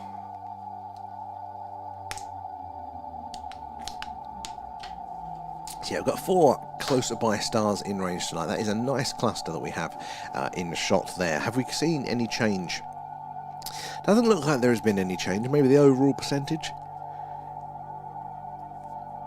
But yeah, we're not seeing any clear spikes. But that makes sense because A, they're very, very rare. It is unlikely that a civilization is going to be sending these messages the whole time. So it does mean, again, it's the right place, right time. So just because we haven't seen it yet doesn't mean that we are not just about to pass over that planet at that right time when we could see a nice clear signal spike there. Again, they're very, very energy intensive. These signals requires a lot of power, a lot of your resources to send them, so they're not going to be doing it the whole time. So it is right place at right time, which therefore makes the explanation of why we haven't heard the wow signal again, or even some of these other anomalous signals. It makes that make a little bit more sense there. You've got to catch them at the right time there. Banana, how are you doing? How's your weekend been? Good to see you. And we got our Xbox now there, so need to carve out some time to play Sea of Thieves. Let us know, Kate. We'll put a crew together. Oh, I found another game for the stream. Another alien-themed game. I did. Leanne found it. It's called... Google this, Kate. Roadside Research. So basically, what you're a group of aliens that are researching the human population, but you're in an American gas station. So it's along the lines of like a shop simulator, but also you've got to not get discovered by agents that you're aliens, but whilst also probing and performing tasks on the general populace as they come into your gas station and things like that. And it looks hilarious. So, yeah, guys, we sometimes play games. When we've done a lot of this signal hunting in a row, when we go through a bad spell, we'll put on a game to mix it up a bit. Normally alien-related, though they're unreasonably drunk for a Sunday night. Never unreasonably. Or was it just a very relaxing Sunday? Too many ciders in the sun? Or was you out at some sort of social event there? And it does, Kate. I think we could get right into that. In the trailer, I think you can put probes in the public toilets and stuff like that. I thought that's very much up our street there. And the missing scientists are a warning to that is exactly a big part of it, isn't it? The fact that we seem to be this close, to actually getting some form of official disclosure, to really pushing that needle, and then all of the people that are going to be the most immediately, well placed to give us that information start to disappear. Very interesting.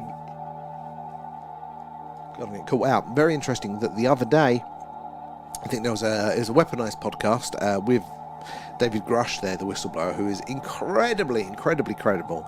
He is feeling very confident, actually, or quite confident, that there is going to be something official from the Trump White House. Well, which would be very, very cool indeed.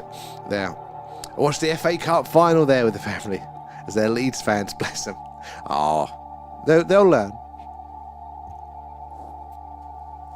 there, and Call of Duty was made to brainwash people to join the army. You know what? They used to put money into that, didn't they, to do that? 100%. 46 videos, that's a lot of them. Oh no, that's the 46, that's the videos that Congress has requested from the military, isn't it? They're meant to be UFO footage there. They've requested these 46 videos and they want to review them and also release them. I mean, no matter what those videos show, unless it is basically like a classic flying saucer landing in full colour somewhere and they're telling us that that's real, I want something more official. It'd be interesting. But Disclosure Day is coming soon, so the Steven Spielberg film. I think that is part of it. I think that is there, that we'll all see this, and we'll all get some sort of understanding around the phenomena, and then maybe that's when they can be a bit more official with it there. Carried on and added coding in the mix there. Sorrow and solidarity with the Leeds fan there. Oh, it takes a while to heal. I remember you being laid up for those weeks back last summer. It's coming around nearly a year now, isn't it, Banana? How is it? How is the recovery going with that one? And is that Mr. Egan? How are you doing there? You're joining us for an alien radio signal hunt there. We're using software to find radio. Big dish outside pointing up to the night sky, but essentially plugged into the computer there so we can see any anomalous signals that may come in there. So as the Earth rotates, we're going to sweep across various stars and their host planets there. Hopefully one of them will have life and will be sending us a signal. We're searching on a frequency called the hydrogen line, and that is the channel on the radio dial where the WOW signal was heard back in the 1970s, but many more since then. It is where scientists think we are most likely to hear something anomalous there.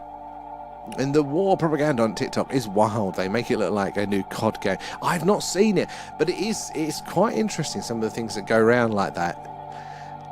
And it was last year, yeah, hence the OG. I don't remember that. Yeah. I think it's now as quiet as it was back then. It's gone full circle. You were laid up with us every night, all night, wasn't you? There. But if it wasn't for that, I wouldn't have been tuning in it. So exactly. Although I'm sure you could probably trade your back being fine for the stream there. And flip flop there. I've seen the TR3 beta there. There is that's it. The Aurora. So the Aurora is apparently a different one there. So you got the TR3B is meant to be the American reverse engineered triangular UFO class craft there. But the Aurora is actually meant to be like another anomalous craft that is. There is actually some evidence for it, but still not officially recognised. But like as a replacement for those very fast high altitude reconnaissance planes like the Blackbird and what's the other one? Oh, my brain's so gone tonight. But the Aurora was meant to be basically an intermediary before the satellites got advanced enough that the CIA could rely on the spy satellites to do all the mapping. They were still sending these planes up in the air, and the Aurora was meant to be a very, very fast supersonic Blackbird replacement, basically. Official disclosure seems so close there. Like it really does, Banana. It's literally like the tip of our tongue. It feels like, it could be any day. I feel like they want to get the old, Disclosure Day out the way. See what the public response is to it there. It's always yes, but it's always heavily redacted. Oh, okay, 100%. The first bit of information they give us will be next to useless, but if it's like the Epstein files, it'll be the pressure will then build, and then I have to give us a bit more and a bit more and a bit more around it there. So, I mean, for me, disclosure isn't them saying, oh yeah, we have been looking into anomalies. That's not disclosure. They might try and fob us off with that, but for me, disclosure is acknowledgement in some, even if there's not a lot of detail around it, but them going, yes, there are definitely aliens. There are definitely, that is their official position that these things are aliens. Something that's a little bit more definite. It doesn't have to be specific that they're from Zeta Reticuli or there's 12 different races or we've got 12 craft and some of them we can do this with. Just the official line rather than more mystery. And I think if their motivations are, I think there's two motivations at play. And to various degrees. So one of them is Trump's ego/legacy. And if he's to do that, if that legacy is to be of any value, it therefore also has to actually have value to us as a community. If he just gives us, you know, like a couple of little more anomalous videos, or another tic tac, another gimbal video, it's very nice, but that isn't a legacy, not in this day and age. You know, that doesn't move the needle. So if it is ego, then it will have to be something of substance. I don't think he really gets that until he does the, you know, ladies and gentlemen of the world, we are not alone speech.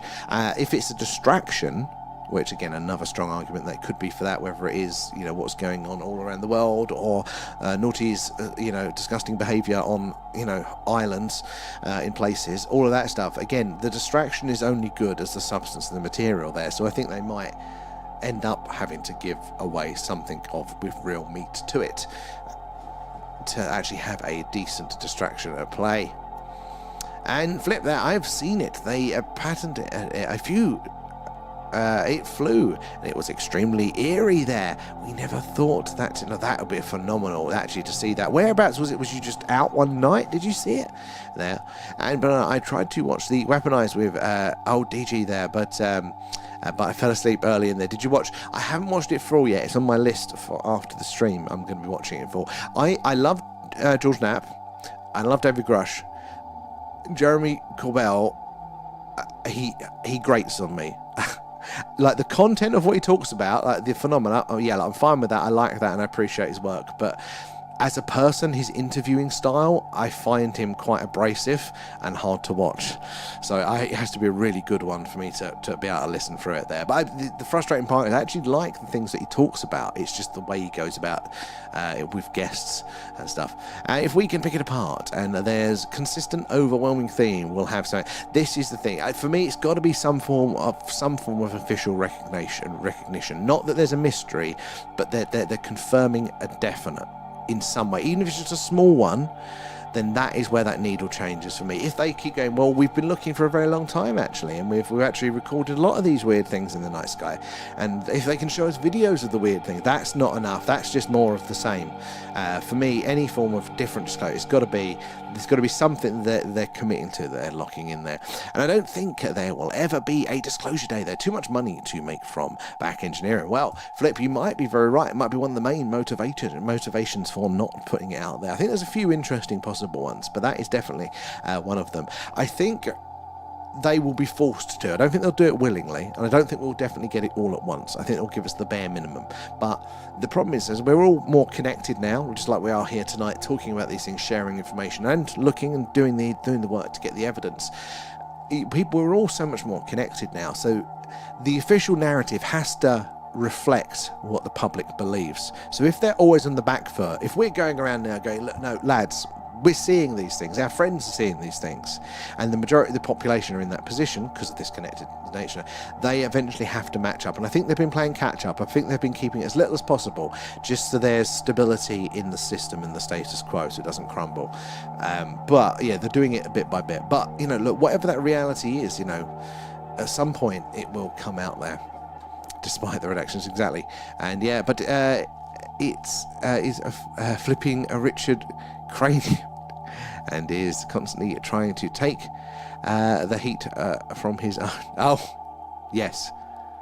But I think he is. But that can work to our advantage. And I think I might, you know, be very unpopular for this, but I would say, look, the stuff that they've been up to is horrendous, and that does need to be out there. It needs to be. They need to be held accountable for that, and we need to figure out how we can see that in the future and hopefully try and minimise that, prevent it ideally, and all of that sort of stuff. But for me, the UFO stuff is more important. You know, the idea that we are definitely not alone is just, you know, more important. So that, and I think that's the way that, you know, we might end up getting something from this situation there. Bonfire off there. You feel the same way, exactly. Yeah. I'm glad, Banana. Not many people do it. I feel a bit bad because I don't think he's a bad guy, but there's a little bit of self-indulgence, but also he's very aggressive with guests, and it feels a bit disrespectful to me. Like he's energized, like almost like a child with it a bit there. And Corbell is the epitome of trust me, bro. Callum. I mean, yeah, like I don't think he's coming from the bad place with it at all. And I don't think he's manipulating us or anything like that, as maybe like Elizondo might be. In my gut is telling me, but I think he's, yeah, his emotions led first, I think, there. And just taking in the summer evening there, and it flew over us, silent. Only we looked up and seen it. Now that would just be a phenomenal experience there. How fast was it going? Sort of normal speeds, or was it like ridiculously there? And apparently he has all the stuff to back it up, but we never see it. Yeah, he's always telling us about what a responsible journalist is, and hey, look, that might be part of it. That there is respect for your sources and due process and stuff like that, but. Yeah, he's a weird one. And what's the alien behind Epstein's there? Is it real or fake? What's with the alien behind it? Oh, I've not seen that one, Thomas. I've not seen it. But he was interested in a lot of the weird physics stuff. He entertained a lot of physicists and scientists like that. He had some interest in that information in those fields there, by quite some degree actually. So whether it's directly correlated to all this or not, says there. The weird thing is, I just don't. I don't distrust Corbell. He just cringes about. Yeah, I feel that. Like I feel that he's probably genuine, but he's a with it there. And Mix there, where are they? Where may they stay? Where they may stay at there, Mixer. So, well, this is the thing. Where are they? I think with the evidence that we're seeing now, that they are everywhere. Absolutely everywhere. There are so many individual pieces of evidence that in of themselves is not enough to push that needle, the scientific, over the line and say, look here, there is definitely life here or there. But there is compelling, strong evidence that life is abundant, not just within our solar system, but within the universe. It is everywhere we look. There are anomalies that could point to those things. What do they call them, the astrobiologists there, that are looking to these planets orbiting all these distant stars now, and they're analysing the atmospheres, and what they're seeing is more and more potential biosignatures. So basically, in the atmospheres of those planets, they are detecting gases that, as far as we know, can only be made by life. So again, they can't confirm it without really getting better technology there to get a higher resolution image, to get more confidence in that data. We can't say for sure, but within that community, they are pretty confident. Their assumption is that life is absolutely everywhere. Now, is it complex life? Is it civilizations or anything like that? It's hard to say. But then we bring in the rest of the world. Look, if life is out there, and a big reason that there is this cynicism and this skepticism against the UFO phenomena is because we didn't have that scientific concrete evidence that life was out there, or that it even could be out there. And it's a bit of a hangover from those days, because if you think where we're at now, which is life looks like it is probably everywhere out there, but even within our own solar system, we have got some strong indicators now that there is still life on Mars and still on Venus. That if you take that as it, then it's a numbers game there's going to be civilizations, there's going to be more complex life, and then if they've been around longer than us, then maybe they've got that technology to traverse these distances, so it becomes more and more and more plausible there. So flip-flop as well. I think we will only find out if aliens are visiting if there is something major about to happen, and I think that is definitely by default. I think there's two options. Either something like that happens, and that is why we need to know, because if that is our reality, then we need to adjust to that. Even if there's a bit of a friction, if there's some things that go wrong in the short term, we need to understand that, and we need to adjust to that. I think that's why they seed these ideas through media, like Disclosure Day is going to be there, to give us some sort of understanding, because if they do have to tell us quite fast, then we've got something to fall back on there. Or there is this, look, we just slowly get more and more information together, we get a more and more accurate picture of our reality, and then we just come to that realization over time that we're going to know more and more people that have had those direct experiences. And Bob Knott, thank you for the heart there. I appreciate that. And that's what I'm saying there. The smackhead will do it because he doesn't follow the rules. There, yeah. Or will be the best candidate at least. I think so. As long as it works in our advantage, though. There. Who didn't? But that is a point, he was well into that, but he was particularly focused. He actually bought a whole ranch, I think in Arizona, that was next to one of the national labs, and he built it there purposely and told people that he bought this ranch to do his entertaining at, because a lot of the senior scientists, like that era, the really interesting era of scientists were retiring, and he was then basically entertained to those scientists there to get data, to get information on the subject there. Oh my god, sorry guys, on the tubes, where do we get to over there? I'll catch up with the TikTok again in a second, but let me just quickly finish off with the tubes. They've been waiting a while there. Skinny Bob was a real video there. Saw the original voiced version. Oh, very interesting. Skinny Bob's an interesting one. We know there's been somebody's put an overlay on it that's fake, but is the core video real? It's reported to be a Russian one, I think, isn't it? And I'm almost hypnotized by it there. Part of me thinks it's too good to be true there, but it was very disturbing. What was the voice on it? Tell us more about it. I'd love to hear about that there. Oh, the doctor's wife recognized him on the video and answered family questions. Oh, I remember there was one, it was the Victor video that I've heard about, this one, the doctor that was in the video. This is the one that was having the respiratory issue there. The wife found it. Yes, a 20-minute encounter, and it's a full podcast of questions. I had others prior to that with stories. Oh, Scooby, you have to link us. Tell us where we can find that one there. And Pierre, how are you doing? Actually, was the people's rich enough to control the world as a group. Let's just call it the Bohemian Club for no reason. Just adjacent, yeah. There as well. All right, where are we? Back over to the TikTok. It was going silent over us. It stopped, then went from stationary to absolute fantastic now. God, see, that is something that would be so... I don't know how I would respond to seeing that, because that is so clearly anomalous there. That is like full confirmation of all of this stuff by seeing that there. No sound whatsoever. Over Liverpool. Okay, 3 years ago, 3 of us. I wonder if anybody else saw it locally. You got to check out the Enigma Labs app, which is a live reporting app as well. If you put it in there, maybe somebody else has seen it as well. And Strack are there. You know, these UFO pictures and videos, it seems like there are so many different types. It really, really does, doesn't it? And what could that be telling us there? You know, like, because if we look at our space program, there's a lot of commonalities, isn't there? And there are between some of these craft, but the variations are insane between them. Now, could that be because they are coming from different cultures, different species? You know, maybe that would apply for that. If we bring in the time element as well, because if you're building a warp drive to travel these distances, you're essentially building a time machine as well. So time could be a factor. At which point, you know, it might be the same species from a same distant planet, but it might be over different generations they're coming to and fro.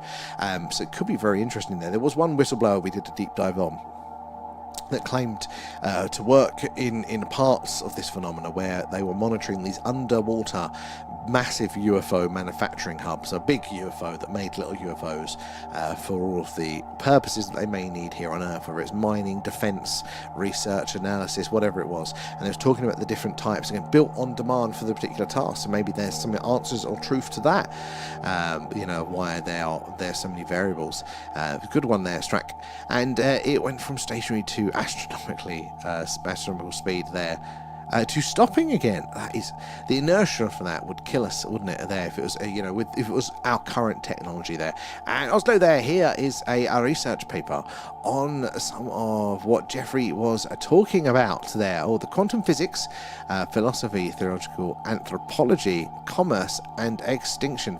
I mean, just by reading the names there, that all of that ties can very much be foundational to what we're talking about here with the extraterrestrial, or, you know, some form of UFO phenomena.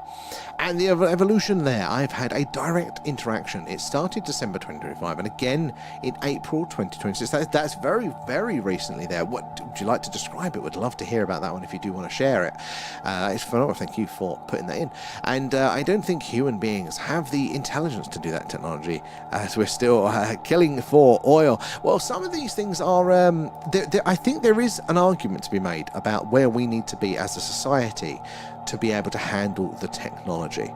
Like, can you imagine, for example, that we got nuclear weapon technology back in the medieval times? We're all feudal there, and think of all the wars, all the different individual wars. They weren't at the same scale necessarily, but there was always wars and wars and wars going on there. You know, much more individual frictions and people batting up. You know, we were in smaller individual groups. They're more feudal there. You know, there were multiple kings in our country. You know, all different territories fighting over that sort of stuff. And if we'd had nukes back then, there's just more opportunity to use it. So part of that technological development kind of, it's that hand in hand. It's not just clever people working it out, but it's also, it comes at the time when, like, you need it.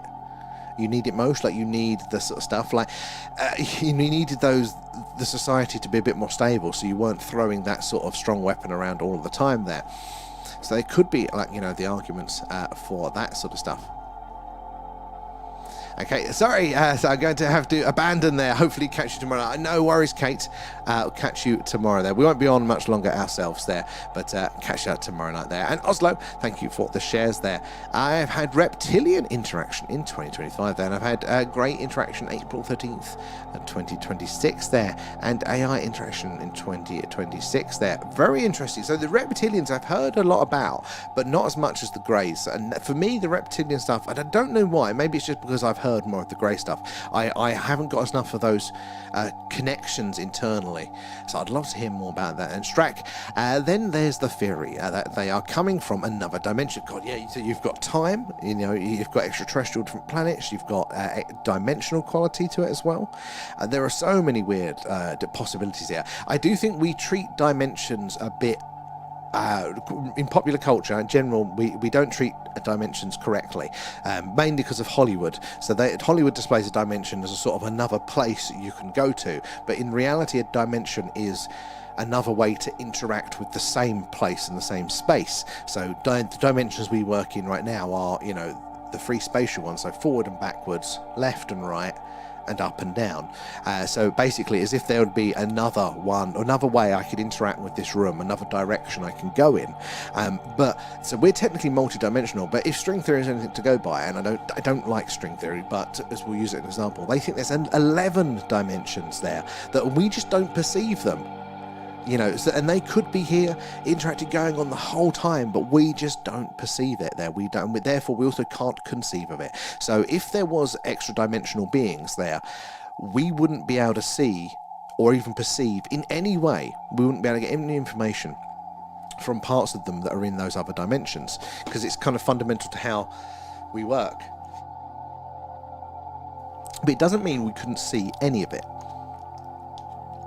Because say the three dimensions we work in now are dimension 1, 2 and 3, and they operate in dimension 3, 4 and 5, well, we wouldn't see the parts of them in those dimensions, but we would see part of it in the third dimension. You know, we'd see, you know, a slice of them. And maybe that's why some of these interactions are so weird, because we're not seeing the full representation. We can't conceive of it, but we are seeing one in a dimension that we do share there. The reptilian hours of downloads and quantum physics in April, as I broke the quantum code there, proof on your page there. I mean, very interesting there. And we got that for the reptilians. Are they friendly? Because I hear a lot of times the reptilians are not so friendly there.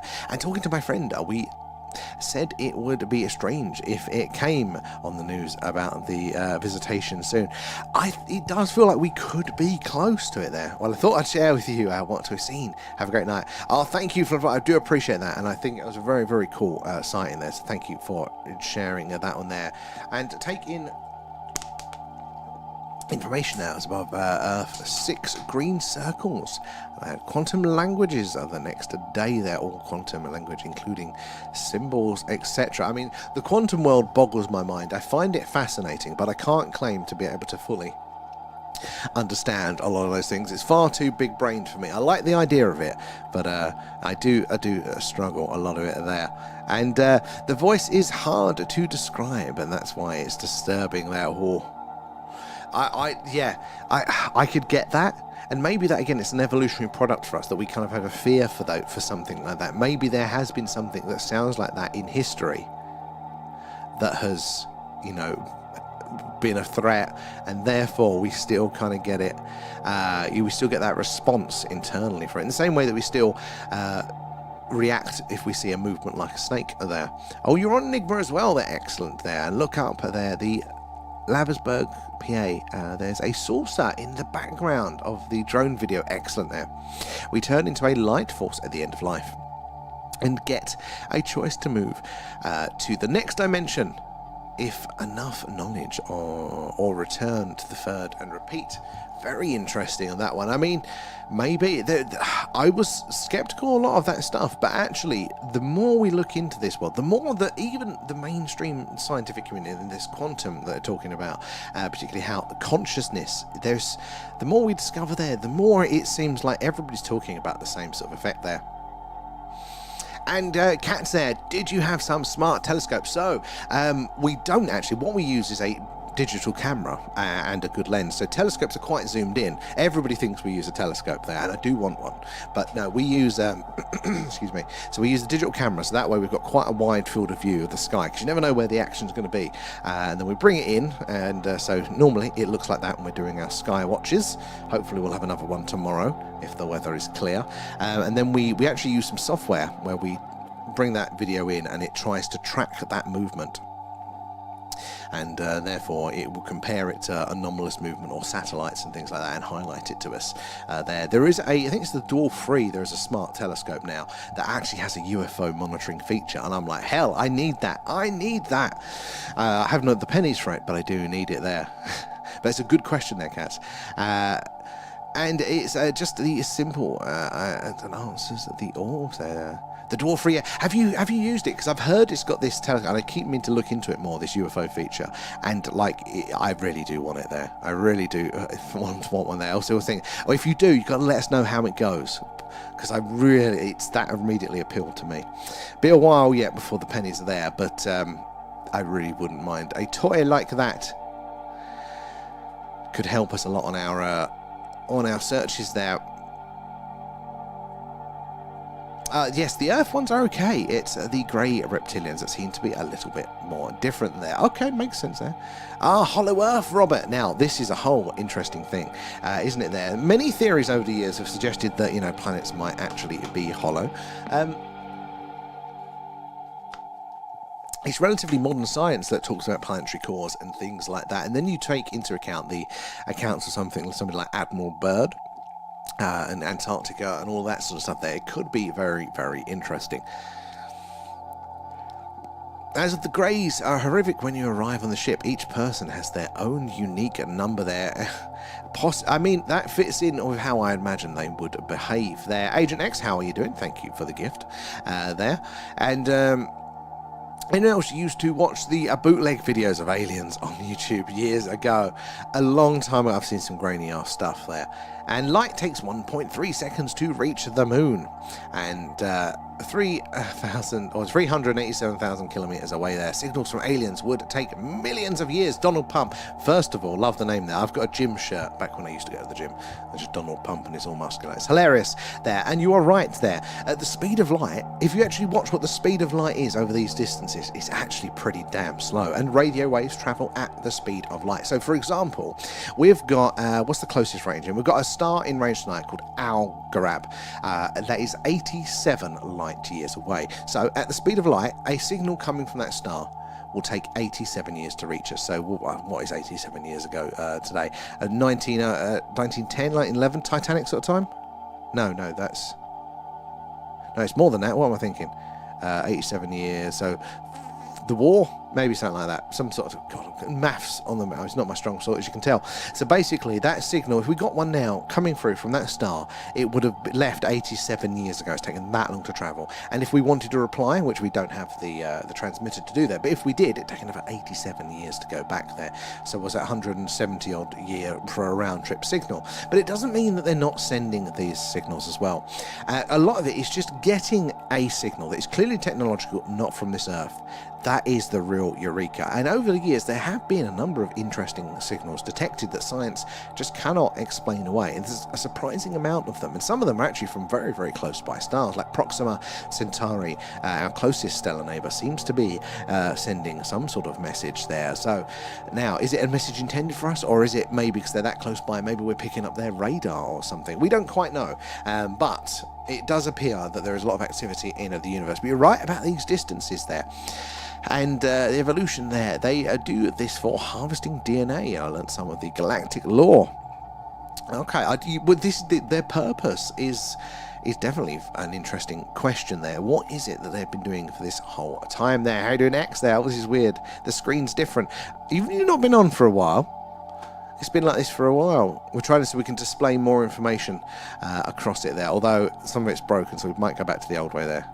You was tracing greys last night. Did you get any luck there?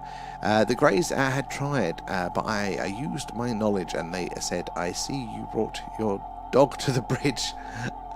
There. The flying saucers come from inside the Earth. I mean, it's one of the explanations, is it? I've seen so much evidence from all of the possibilities here. So not just extraterrestrial, but so that, maybe there is another civilization here with us on Earth. Maybe it's an older civilization. Maybe it's a divergent humanity there that's responsible for this. The time angle, the extratemporal, it could be us from the future, or again somebody else from the future or the past.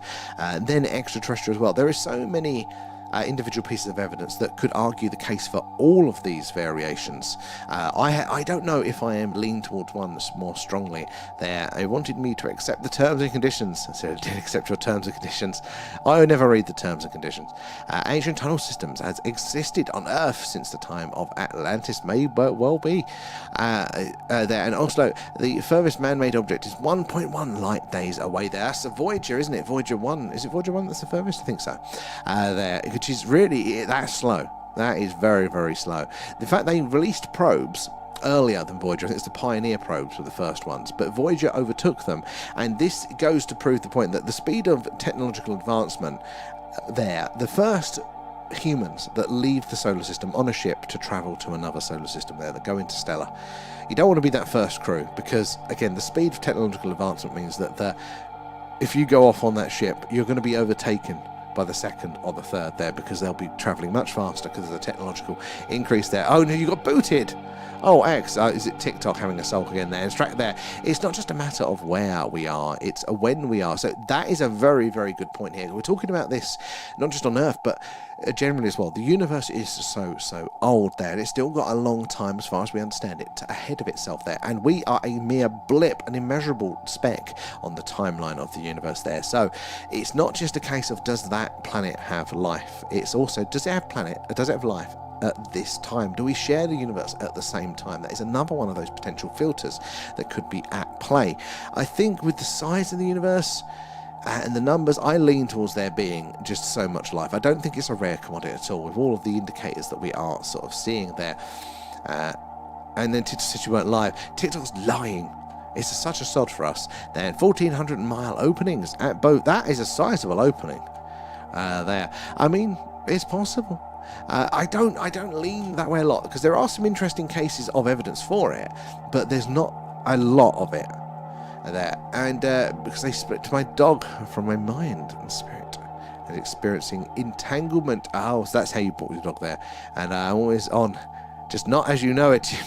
You're in your disguises there. That's horrific there. I had to demonstrate the cat in the box, I told Gemini, and so took all into that. Oh, it does sound an experience. That was the Greys, was it, that experience there? And Kaz there, but I was here. Hey, the Dwarf will bring you some new stuff. New ones out this year. Or maybe we're to wait for that one there. I would love to have a play of it there, because that UFO mode, I think, could be very, very useful for us there. Where are we in the YouTube chat there? It's just that simple, and the answers are the orbs there. But there are many types of orbs for different reasons. I would definitely agree with that. And now the drone satellites are played. Yeah, there's lots going on up there. You have to know what you're looking at and recognize the difference. So there are differences. It's a very good point. In this day and age, there's a lot of things that kind of look similar. So you do have to pay attention for those subtle differences. So when we're doing our Skywatch and we're seeing all those objects, see those moving dots at the minute there, like most of those are probably just going to be man-made satellites. They're moving around very, very straight and steady, but it's the ones that do act a little bit weird there. That do things a satellite just can't do, that is what we are looking for. So give you a few things to look for the next show. Thank you there, Scooby. I probably won't get a lot of time to do so, but I do appreciate it. You never know, I might get a chance to. Where are we? Star Trekking. Do you want me to sing there? How you doing, Oslo? Good to see you there. And Robert there. Oh, the Deros pilot the UFOs. What's the Deros? I've not heard that name before. Is that an organisation or is it a species there? Scientists took all my info and plastered Chrome with my exact info there. Oh, they doxed you. Very interesting. Dero. What's Dero? I've not heard that one. Interesting one there. What is the time? Right, tonight, guys, I've got to come off. I've got to go to work. But I've caught up mostly with the chat now. But thank you for joining us. We will be on tomorrow night, no doubt. What's the weather looking like? Is it likely to be a Skywatch? So if the camera works... broken cloud. It might be a bit cloudy, but if the camera works, we will be doing a live UFO UAP Skywatch, so around 9:40 p.m. UK time. So do make sure you join us for that one there. Dero will work in your... What is Dero? I've not heard this before, the name. But yeah, make sure you're following, subscribed, whatever it is, wherever you are then. That way you can, you'll get those notifications, hopefully, when we go live for those. You can join us for that. If it is cloudy, we'll be doing this again. So yeah, do make sure you're joining us. Oh, it's a species. I've not heard of that. Very interesting there. Strack, thank you for the follow. Appreciate that. And Robert, too. We can catch up and continue this conversation, hopefully, tomorrow night there, because that is what I enjoy the most, is hearing all of your accounts there. You know, the more knowledge, so the more we can all piece this puzzle together there. But thank you so much for hanging out, for sharing, for asking your questions, sharing your knowledge there as well, keeping us company as we're doing all these things. The arachnids. No, Asian X, don't do spiders there. Good night there, and thank you for the likes there. Yeah, thank you for your support in whichever way it may be there. Do appreciate that, guys, but we'll catch up with you all tomorrow night there. Thank you. Bye-bye.